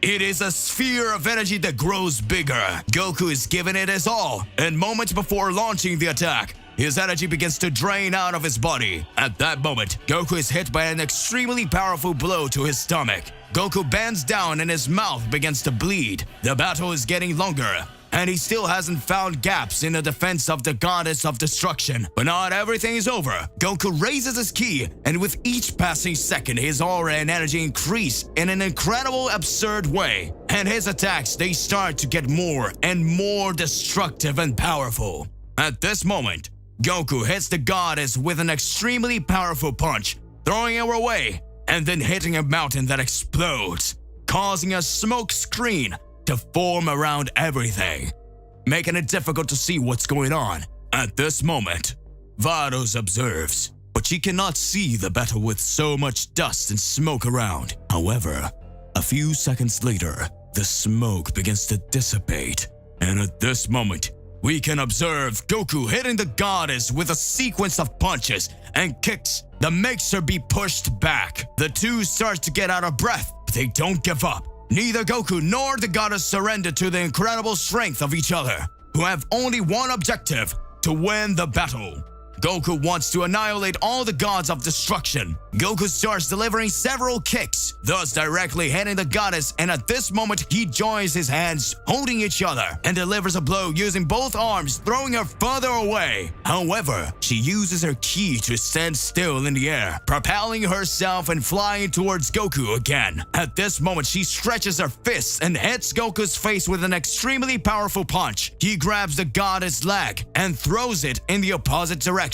But she doesn't let Goku's strength get out of her, and so she holds Goku's fists, who tries to hit her with a punch, then throws him down in a high speed with an absurd force. Goku hits the ground, opening a gigantic crater on that little planet that slowly wandered through space. At this time, Goku, recovering quickly by getting up and dusting off his body, he begins to concentrate his ki. An immense wave of energy begins to form, lifting all the stones and gigantic rocks around it. Goku is feeling it, very angry at the gods of destruction. In a battle position, from inside the crater, Goku stares at the car and sees the goddess of destruction standing in the air, in an open field, as if she were mocking the situation. Goku is filled with fury and uses his teleportation quickly, appearing behind his opponent. He creates a sphere of ki in the palm of his right hand and launches it against the back of her Shari, which is propelled forward, causing the impact to burn her clothes. Jairus, for a moment, can't believe the speed of Goku used and the incredible skill he possessed. At that time, Jairus uses her speed and flies towards Goku, so she asks, "Hey! Why don't you join the gods of destruction with your powers? With these powers and ours, could be the most powerful beings in all the universes. No one could defeat us, not even the great Zeno-sama." Goku, outraged by the absurdities he just heard, says, "I would never join beings like you! You are the cruel and childish tyrants and use people only for your own benefit. I would never become that. There's only one thing I can guarantee you. I will end all gods of destruction. This is the end for you and all the gods I meet. Never again will you use people this way. You will never again treat other beings as inferior. With eyes full of fury, Goku goes towards her and starts hitting blows that she can't avoid. The Saiyan grabs her by the hair and starts dragging her against the ground. At this moment, Goku gets the upper hand and is managing to reach all the attacks. The goddess does not have enough strength to prevent Goku from overcoming her. At the same moment, Goku starts to say, "Now finally all the gods of destruction will get what they deserve, and I will give you some of the fear and despair you caused." Goku begins to use his ki that expands, and by screaming, his aura begins to gain unimaginable proportions. Goku screams, "Ah!" and his fury and aura increase so that the goddess' body begins to burn little by little. Her arms, her legs, belly, and face starts to be sprayed with Goku's powers, and in a few moments she's completely turned to dust. Goku becomes the victor of the battle, and Vados fly towards him. This time, Goku's injured, but his wounds are much smaller than in previous fights. With each battle, he gets stronger, a little more. And right now, Vados questions, Mr. Goku, are you okay? and Goku looking down doesn't say anything, and she insists. Goku, tell me, how are you feeling? She asks, and she walks over and touches Goku's shoulder, who looks seriously at her, and so she asks, What was that? In less than a millisecond, Goku holds her, and by holding her, he turns back to his normal form. And at that moment, a gigantic wave of energy hits them. A flash takes over everything, and only a hum hangs in the air. Meanwhile, on the dawn of the universe, the primordial gods feel an incredibly powerful energy build up, and at this moment they are sure that their destiny is approaching. Back on the battlefield, we see Goku lying next to the Vados, and a being holding their legs of both drags them. Goku starts to wake up slowly and looks to the sides. This instant, he sees Vados shuddering. He asks, What's going on here? At this moment, he looks at the being that was dragging him, and he noticed that that being was wearing a God of Destruction suit. At that moment, Goku screams, "What do you think you're doing?" Goku stretches out his hand and prepares to attack, but that being throws him against a rock, and at that moment that being approaches slowly and starts to laugh. So you're the great God Slayer. I can't believe someone so insignificant is causing so much trouble. Goku watches and at that instant realizes the one in front of him is Vermoth, the god of destruction of Universe 11. And at this moment, this deity holds Goku by the hair and says, In this universe, I am not as strong as I am in mine. But even so, I will still end with you. Vermoth looks at Vados and says, Is this traitorous angel accompanying you? I'll get rid of her too. At this moment, Vermoth points his finger and shoots a blast of laser beam that hits the chest of Vados, piercing her.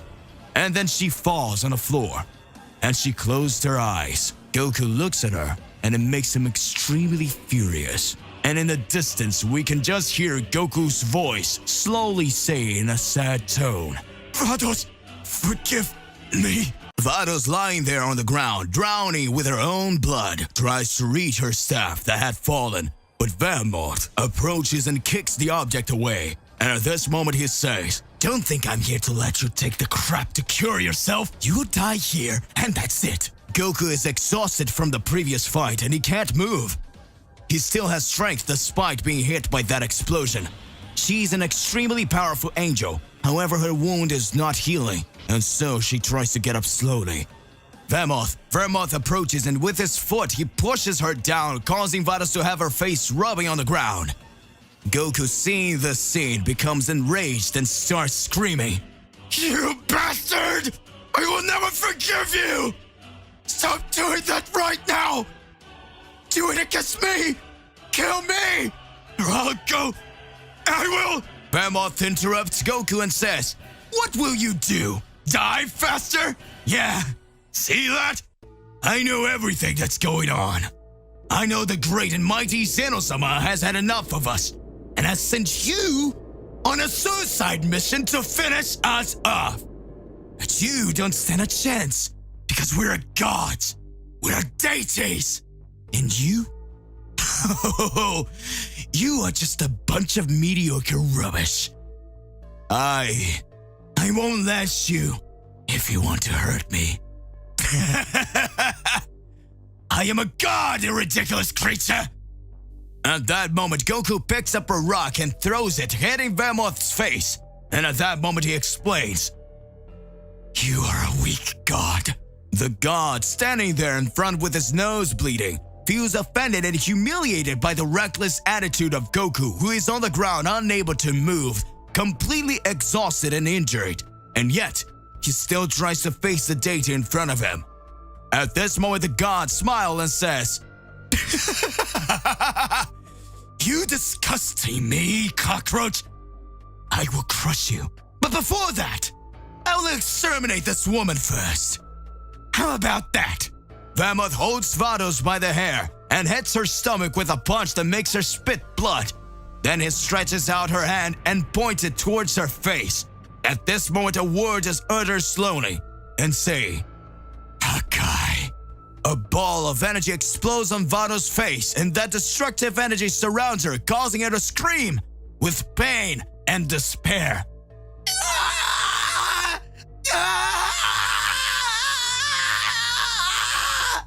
Vemoth starts to laugh.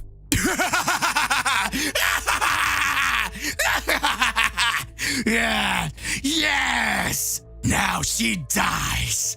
The energy from that Hakai starts causing slow damage to the angel's body, who is on the floor, writhing. Her skin starts to disintegrate, and Goku screams, "No! Vados!" Goku tries to crawl towards her, but fails. Vados looks at Goku with a teary eyes and says, "Lord Goku, I'm sorry. I don't think I can. I am not going to. I won't be able to watch you fight anymore." Right now, on the verge of being annihilated by Vemoth Sakai, Vados begins to faint. Goku, who doesn't have enough strength to help her, is desperate. When suddenly a glow arises from her chest, her body starts to change. A symbol begins to form on her forehead. And in that instant, Goku transforms again in God Goku Killer. But this time, his transformation is different. His hair is longer, his muscles are denser, and the heat emanating from his body was simply frightening. His presence is more imposing than before. At this moment, Goku God Killer has evolved again, and his God Killer form goes beyond. And in this way, he attains the second stage of his God-killing form. Goku moves in a blink of an eye, and as he steps in front of Vados, the energy of destruction dissipates. He starts walking towards Vemoth, slowly, who starts to get scared and says, Hey, what are you doing? You managed to stop my Hakai from afar! Wait, no, do not approach, or I'll kill you! Goku says, Shut up. With slow and somber steps, Goku approaches, and with his frightening presence, he goes towards Vemoth. When Goku gets close enough, Vemoth tries to attack him. Vemoth approaches by expulsion and attacks Goku. With a single hand, Goku holds his punch and begins to break all Vemoth's fingers. At this moment, Goku says, What did you think you were doing with Vados? How dare you get this dirty hands on her? As Goku said more, he squeezed and broke Vemoth's hand. Goku twists his arm and he starts screaming because Goku was breaking his arm. With the other hand, Vemoth punches Goku in the face, who doesn't even move from the place. And at that moment, Goku, with the palm of his hand, delivers a single slap. Vemoth is thrown back, destroying a mountain that was there, and all the debris begins to fall. Goku uses his teleportation and goes to his enemy, holding his neck. So Vemoth says, It was just a joke, Mr. Goku. Apparently, he starts begging for his life. Goku, who had already lost the sparkle in his eye, was actually behaving like a true Saiyan warrior in his God-killer form, looking deeper into Vemoth's eyes and say, Your life ends here. Then Goku, holding Vemoth's neck, says, Akai. That wave of energy fired only hits the head of Vemoth that disintegrates in the air, falling down only the body of it. Then Goku descends to the ground and returns to his base form and remembers that Vados is lying on the ground almost lifeless. As we are shown, Goku's injuries had healed when he transformed. Goku quickly goes to Vados. As he approached, Goku begins to feel the same pain that made him go after the gods. And at that time he says, Vados! Vados! Vados! Here, I brought your staff! Vados! Come on! Damn it! I couldn't protect you. It's my fault. Please don't die. Vados slowly opens her eyes and starts to say, Mr. Goku, don't cry for me. I just need to get my energy back. Vados slowly starts to heal. Goku says in a low voice, Vados, I won't let you die. We'll stay here until you recover and slowly heal. Close your eyes. Goku holds her in his arms and says, I will take care of you. It doesn't matter what I have to do. Goku takes Vados to his cube and lays her down and starts cleaning her wounds. As Goku takes care of Vados, he remembers the moment Vados was attacked and almost lost her life, and then Goku starts to say, I will get stronger, so I don't have to watch people close to me die again. Goku, while holding Vados to improve, Goku begins his training there on the planet where they were. Goku begins to train his movements. Some moments Goku tries to pass his second transformation again, but he couldn't because Goku didn't understand why he wasn't succeeding. Goku screamed. An immense amount of energy is released, but that's all. Goku couldn't get through to his second transformation. A few days passed. Goku continued training more without success. Goku, who had already trained enough, notices that the sun starts to set on that planet. Goku decides to go back to the cube where he had left Vados. When approaching, Goku feels an energy, so Goku starts to run because he thought that Vados was in danger. Upon arriving, he sees Vados standing, so Goku recovers and asks, Vados, how are you feeling? Goku can't hide how happy he is to have Vados back with him. So again, Goku asks, come on, tell me, are you alright? Goku gets her cheeks pink with embarrassment and says, I told you I was pretty strong. I wouldn't die like that. Vados is relieved to see Goku there. So she asks, Goku, what happened? No. Mr. Goku, what happened while I was unconscious? Goku then explains to her what had happened and says with tears in his eyes, Vados, I understand if you don't want to follow me to the destruction of the gods of destructions. After all, I put your life in danger. If you want, you can go back to Zenosama's palace. You'll be safe there. Then Vados interrupts him saying, But Mr. Goku, I wanted to come with you then. I already knew what would happen, but even so I decided to observe you. And I intend to continue if you still want my company. So let's go now. We need to go after the next god of destruction, right? Goku is relieved to hear this, and so they leave, leaving that planet behind. Gohan and Goku are transformed into Super Saiyans, one in front of the other, ready to start their fight. At this moment, Goku is really impressed. It has been a long time since he had faced Gohan in a fight, and he wanted to see how strong his son had become. Goku is the first to attack and goes towards Gohan with everything he's got. Gohan dodges, but still gets hit by a kick from Goku that makes him stagger. Gohan looks at Goku and says, Dad, you really are incredibly powerful. I don't know if I can beat you, but I know I can hit you. Gohan closes his fist and throws an incredible punch. Goku dodges and then receives a sharp kick that throws him away. The battle is starting to get interesting though. In another corner of the planet, Vegeta is alone in his training. Vegeta concentrates his ki and begins to transform into a Super Saiyan.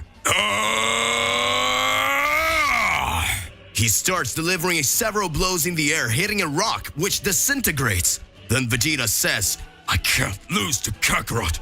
I need to get stronger. Everyone is training hard. The Z Warriors were looking towards to the tournament that took place in 9 days. Krillin is training when suddenly number 18 arrives and says, Krillin, I bought you some juice. Come and freshen up. Your training is so hard. Krillin goes to number 18 and takes the juice and says, Oh my, this juice is wonderful. 18 says, Yes, I made it especially for you. And with a death glare, she says, If I lose the tournament prize after I gave up winning the television at Bulma's house, I'll kill you. Krillin in panic's response, No, my love, I'm going to win. You'll see. So Krillin goes back to training. Meanwhile, in the palace of the ancient gods, time is questioning. My brothers and sisters, it is no longer time to send our warrior to Earth. Because there on Earth, there are only 9 days left to start the tournament. In that instant, Chaos responds, I would have already sent him and he wouldn't even have to go through this tournament, you idiots. So reality says, I already warned you that he can lose. Be realistic. My brothers tells the time. Call up my brothers. Our warrior is ready to go. At that moment, Danketsu says, I will not let them down. I will defeat this Beyonder Goku. At that moment, the ancient gods put their hands towards Danketsu. A strong light begins to emerge, and Danketsu is slowly teleported to the planet Earth. Arriving on planet Earth, Danketsu is surprised, as he has never seen such beautiful planet before. Danketsu is impressed with the place. Then he begins to wonder why the ancient gods want the destruction of the being from this place. He shakes his head and starts to say, I need to stay focused. My masters gave me an order. And at that moment, he passes by a coffee shop and stops because he had never seen or smelled anything like that before. He stops and looks at what would be a cupcake. When he don't, he observes that Vidal leaves the cafeteria, and she passes by him and notices that he is standing there watching things. Then Vidal goes on and says, Hey, how's it going? Danketsu answers, Yeah, I'm just admiring how perfect everything here seems to be. So Vidal says, Do you want to taste something from around here? And then he says, Yes, and points to a muffin. Vidal invites him for coffee and then spends hours talking. In the meantime, we're back to training the Z Warriors. Goku and Gohan continue to fight an intense and arduous battle. Goku pummels his son with several punches and kicks Gohan counterattacks using his speed to distract Goku, who is impressed and says, Gohan, my son, congratulations, you're really strong. You don't even look like it, but my little boy, you're strong. Gohan smiles and continues to fight as he doesn't want to lose to his father. Then Gohan stops in the air and asks, Dad, you know, Dad, having a child makes life so different. Goku then responds, Yeah, Chichi was also strange when very hungry though. Then her belly started to get huge, and when I least expected it, she started screaming, and then I heard you cry. And that was my experience. Gohan is horrified by what happened to his father and begins to think about Vidal. On the other side of the planet, in the cafeteria, Vidal sneezes, looks around, and says, Someone's talking about me. Then she smiles. Danketsu doesn't understand why she sneezed and said someone was talking about her, so he asks, Vidal, you can hear what people say from around the world? Vidal responds, It's more than that, and of course not. It's just an expression we use when we sneeze. Vidal says goodbye and says she needs to go, but if he wants to meet her tomorrow, she would be there too. She walks away and then leaves. So Danketsu questions the old gods. My lords, why do you want destruction? The beings of this planet are not so strong and it doesn't even seem like a threat to our majesties. At this moment he hears a voice. You have duties on Earth. Fulfill them and you will be well rewarded. He goes to the big arena where the tournament will take place and registers. At this time, he's faced with Mr. Satan and Mr. Boo. And he sees Mr. Satan walking with his hat down and says, What a bummer. I could wipe out all these warriors right now. Mr. Boo answers, More, Mr. Satan? Weren't you just shaking and hiding? Mr. Satan answers, But of course not. I was just, training a new power. When Danketsu passes through it, and a very powerful energy hangs in the air. Mr. Satan feels oppressed by that pressure. When Danketsu passes through them, a very powerful energy hangs in the air. Mr. Satan feels oppressed by that pressure and hides behind Boo. Then asks, What is your name? Danketsu says, It doesn't matter. I hear what you said, and I'd love to beat you up in the tournament. Mr. Satan, tremendous, responds, I'll be waiting for you there. So Danketsu continues on his way, and Mr. Satan, tremendous, says to Boo, Will you help me? Mr. Boo, please help me. At that moment, Boo looks from the corner of Mr. Satan and answers more, and Of course! I already told you that I would defeat everyone and let you defeat me with just one punch. Mr. Satan feels relieved and finally manages to breathe normally. Meanwhile, in Piccolo's training, he continues to concentrate and meditate. He thinks, I need to improve my Makango Sapo technique. It's not complete yet. I need to improve this technique. I want to surprise everyone, especially Gohan.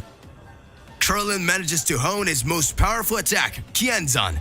Number 18, seeing Krillin's effort, says, He has a chance to win. I will finally have a television bigger than Bulma's. Tenshinhan is full steam ahead training when he comes across an unusual being. He comes across Dunketsu and says, You have a strange presence. Dunketsu looks at that being and sees that he also has an unusual power. And he says, Where are you from? Sometimes I feel a little confused.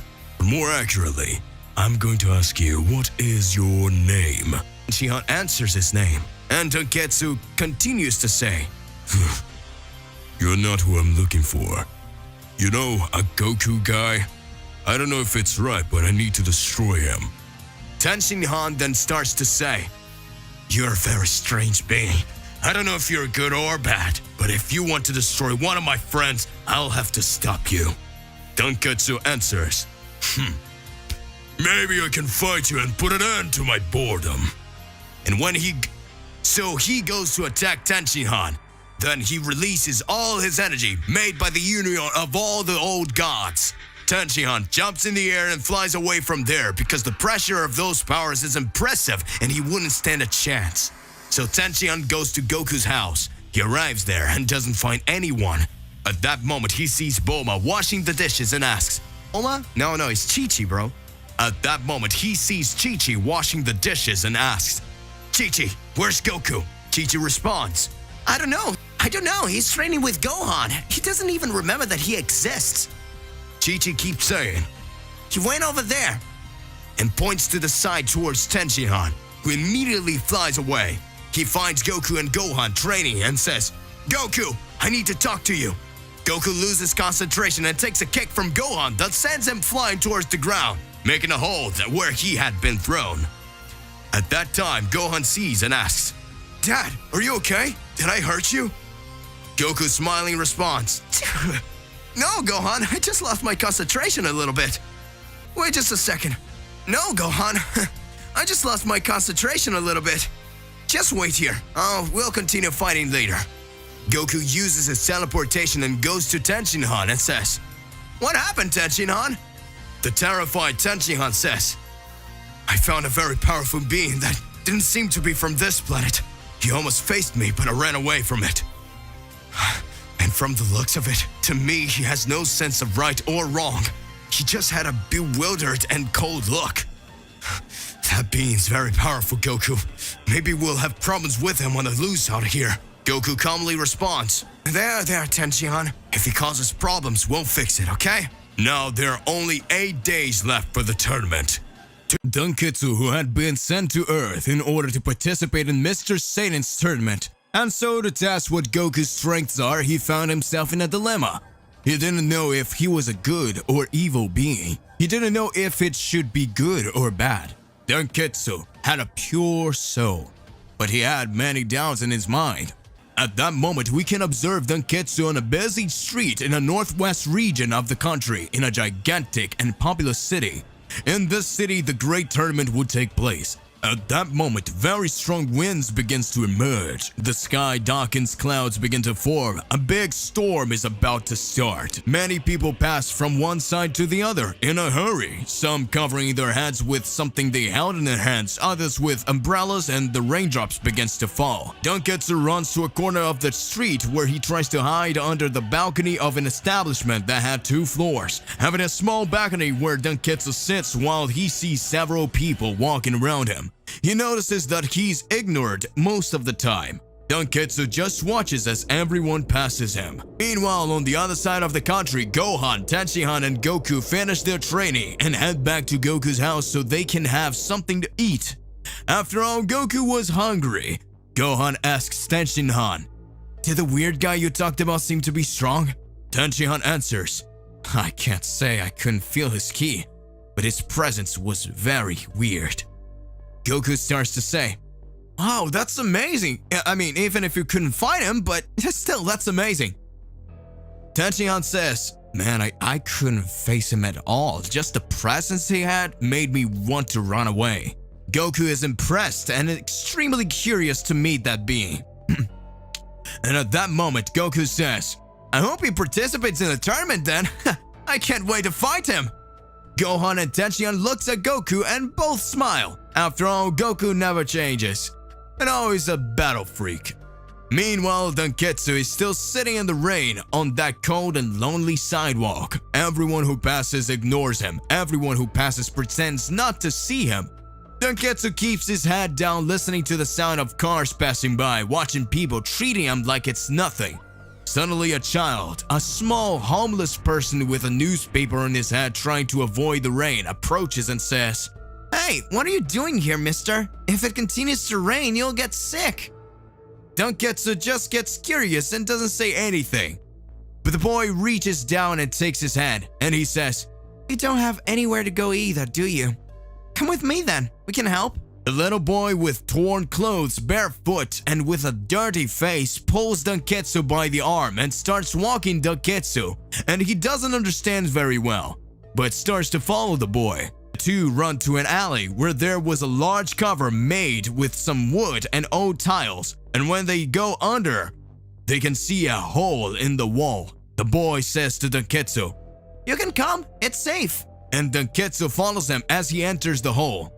The two find themselves inside an old shed with cobwebs, several broken machines with some leaks and some wet places due to the rain. The little boy says, Hey, my name is Raito, and you can enter here for a while. Donketsu says, But do you live here? My name is Donketsu. Why did you bring me here? Raito says, Oh, you were out in the rain, and so I thought you might get sick, so I decided to help. But why? Why you didn't ignore me like everyone else? And the boy says with a smile on his face, It's because I know what it's like to be out on the street alone, and I thought maybe you needed some help, so I decided to help. I live here with my brother and sister. Well, we're not exactly brothers, but they help me, and they'll help you too. Donketsu asks, where are they? And Raito responds, Oh, they must be scared, and they hid. They're not used to seeing someone different coming here. At this time, Raito screams, Hey, Nozomi! They can leave! It's cool! Ketsu looks around and sees a boy and a girl emerging from under a shadow cast by a pillar. And the two say, Nice to meet you, young man. Iwa approaches with a piece of bread and says, You want it? You must be hungry. You can eat with me, and my brother already ate a little, so... Donketsu's eyes glisten when he sees this, and he accepts the bread. The three sit on some pieces of cardboard and starts talking. It seems that the weather starts to get cold due to the rain, and the children starts to shiver. Raito says, Don't worry, when the rain stops, it'll be warmer, and then we can find some food. Donketsu looks at the keys and starts looking around. He gathers some scraps of old wood and paper, and in a safe place over there, next to them, he makes a pile of those things he has gathered. Then Donketsu brings his hands together, looks at the stacked woods, and then places his hands on top of them. And in moments, a small spark starts to stand out. It starts to catch fire, and a small bonfire is created.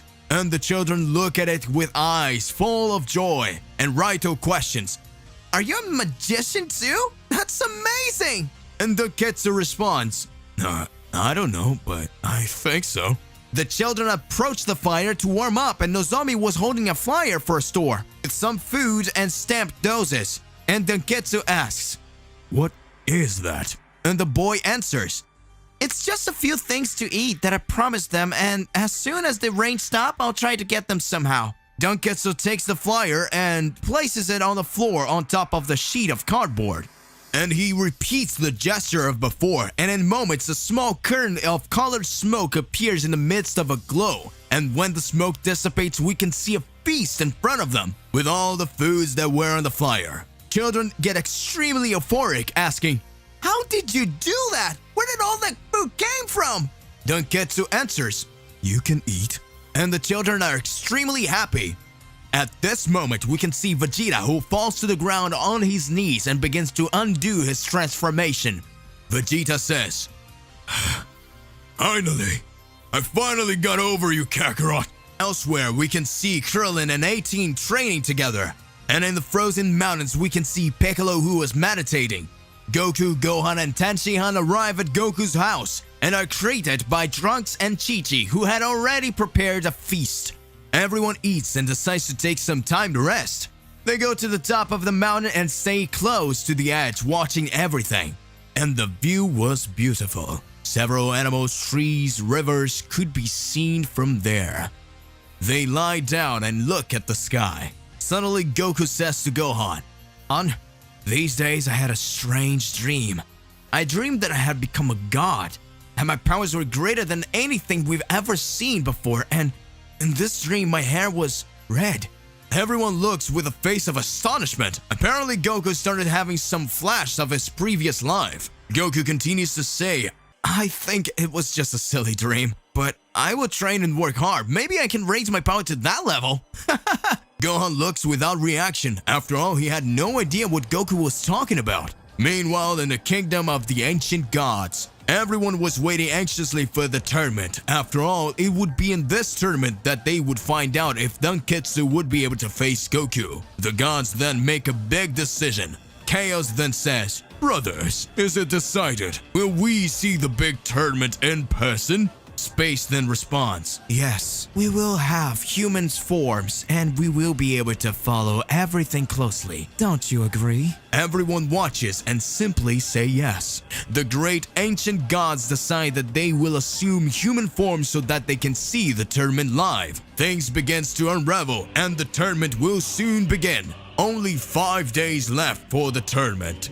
To be continued. What would Donketsu do to solve his doubts? What will happen now that the ancient gods have decided to go to Earth? Regardless of what it is more than important that you already expose it here in your comments so that we can enter into that crazy debate. Click the like button, subscribe to the channel so you don't miss any videos. And that's it for today. I'll see you in the next one. Goodbye.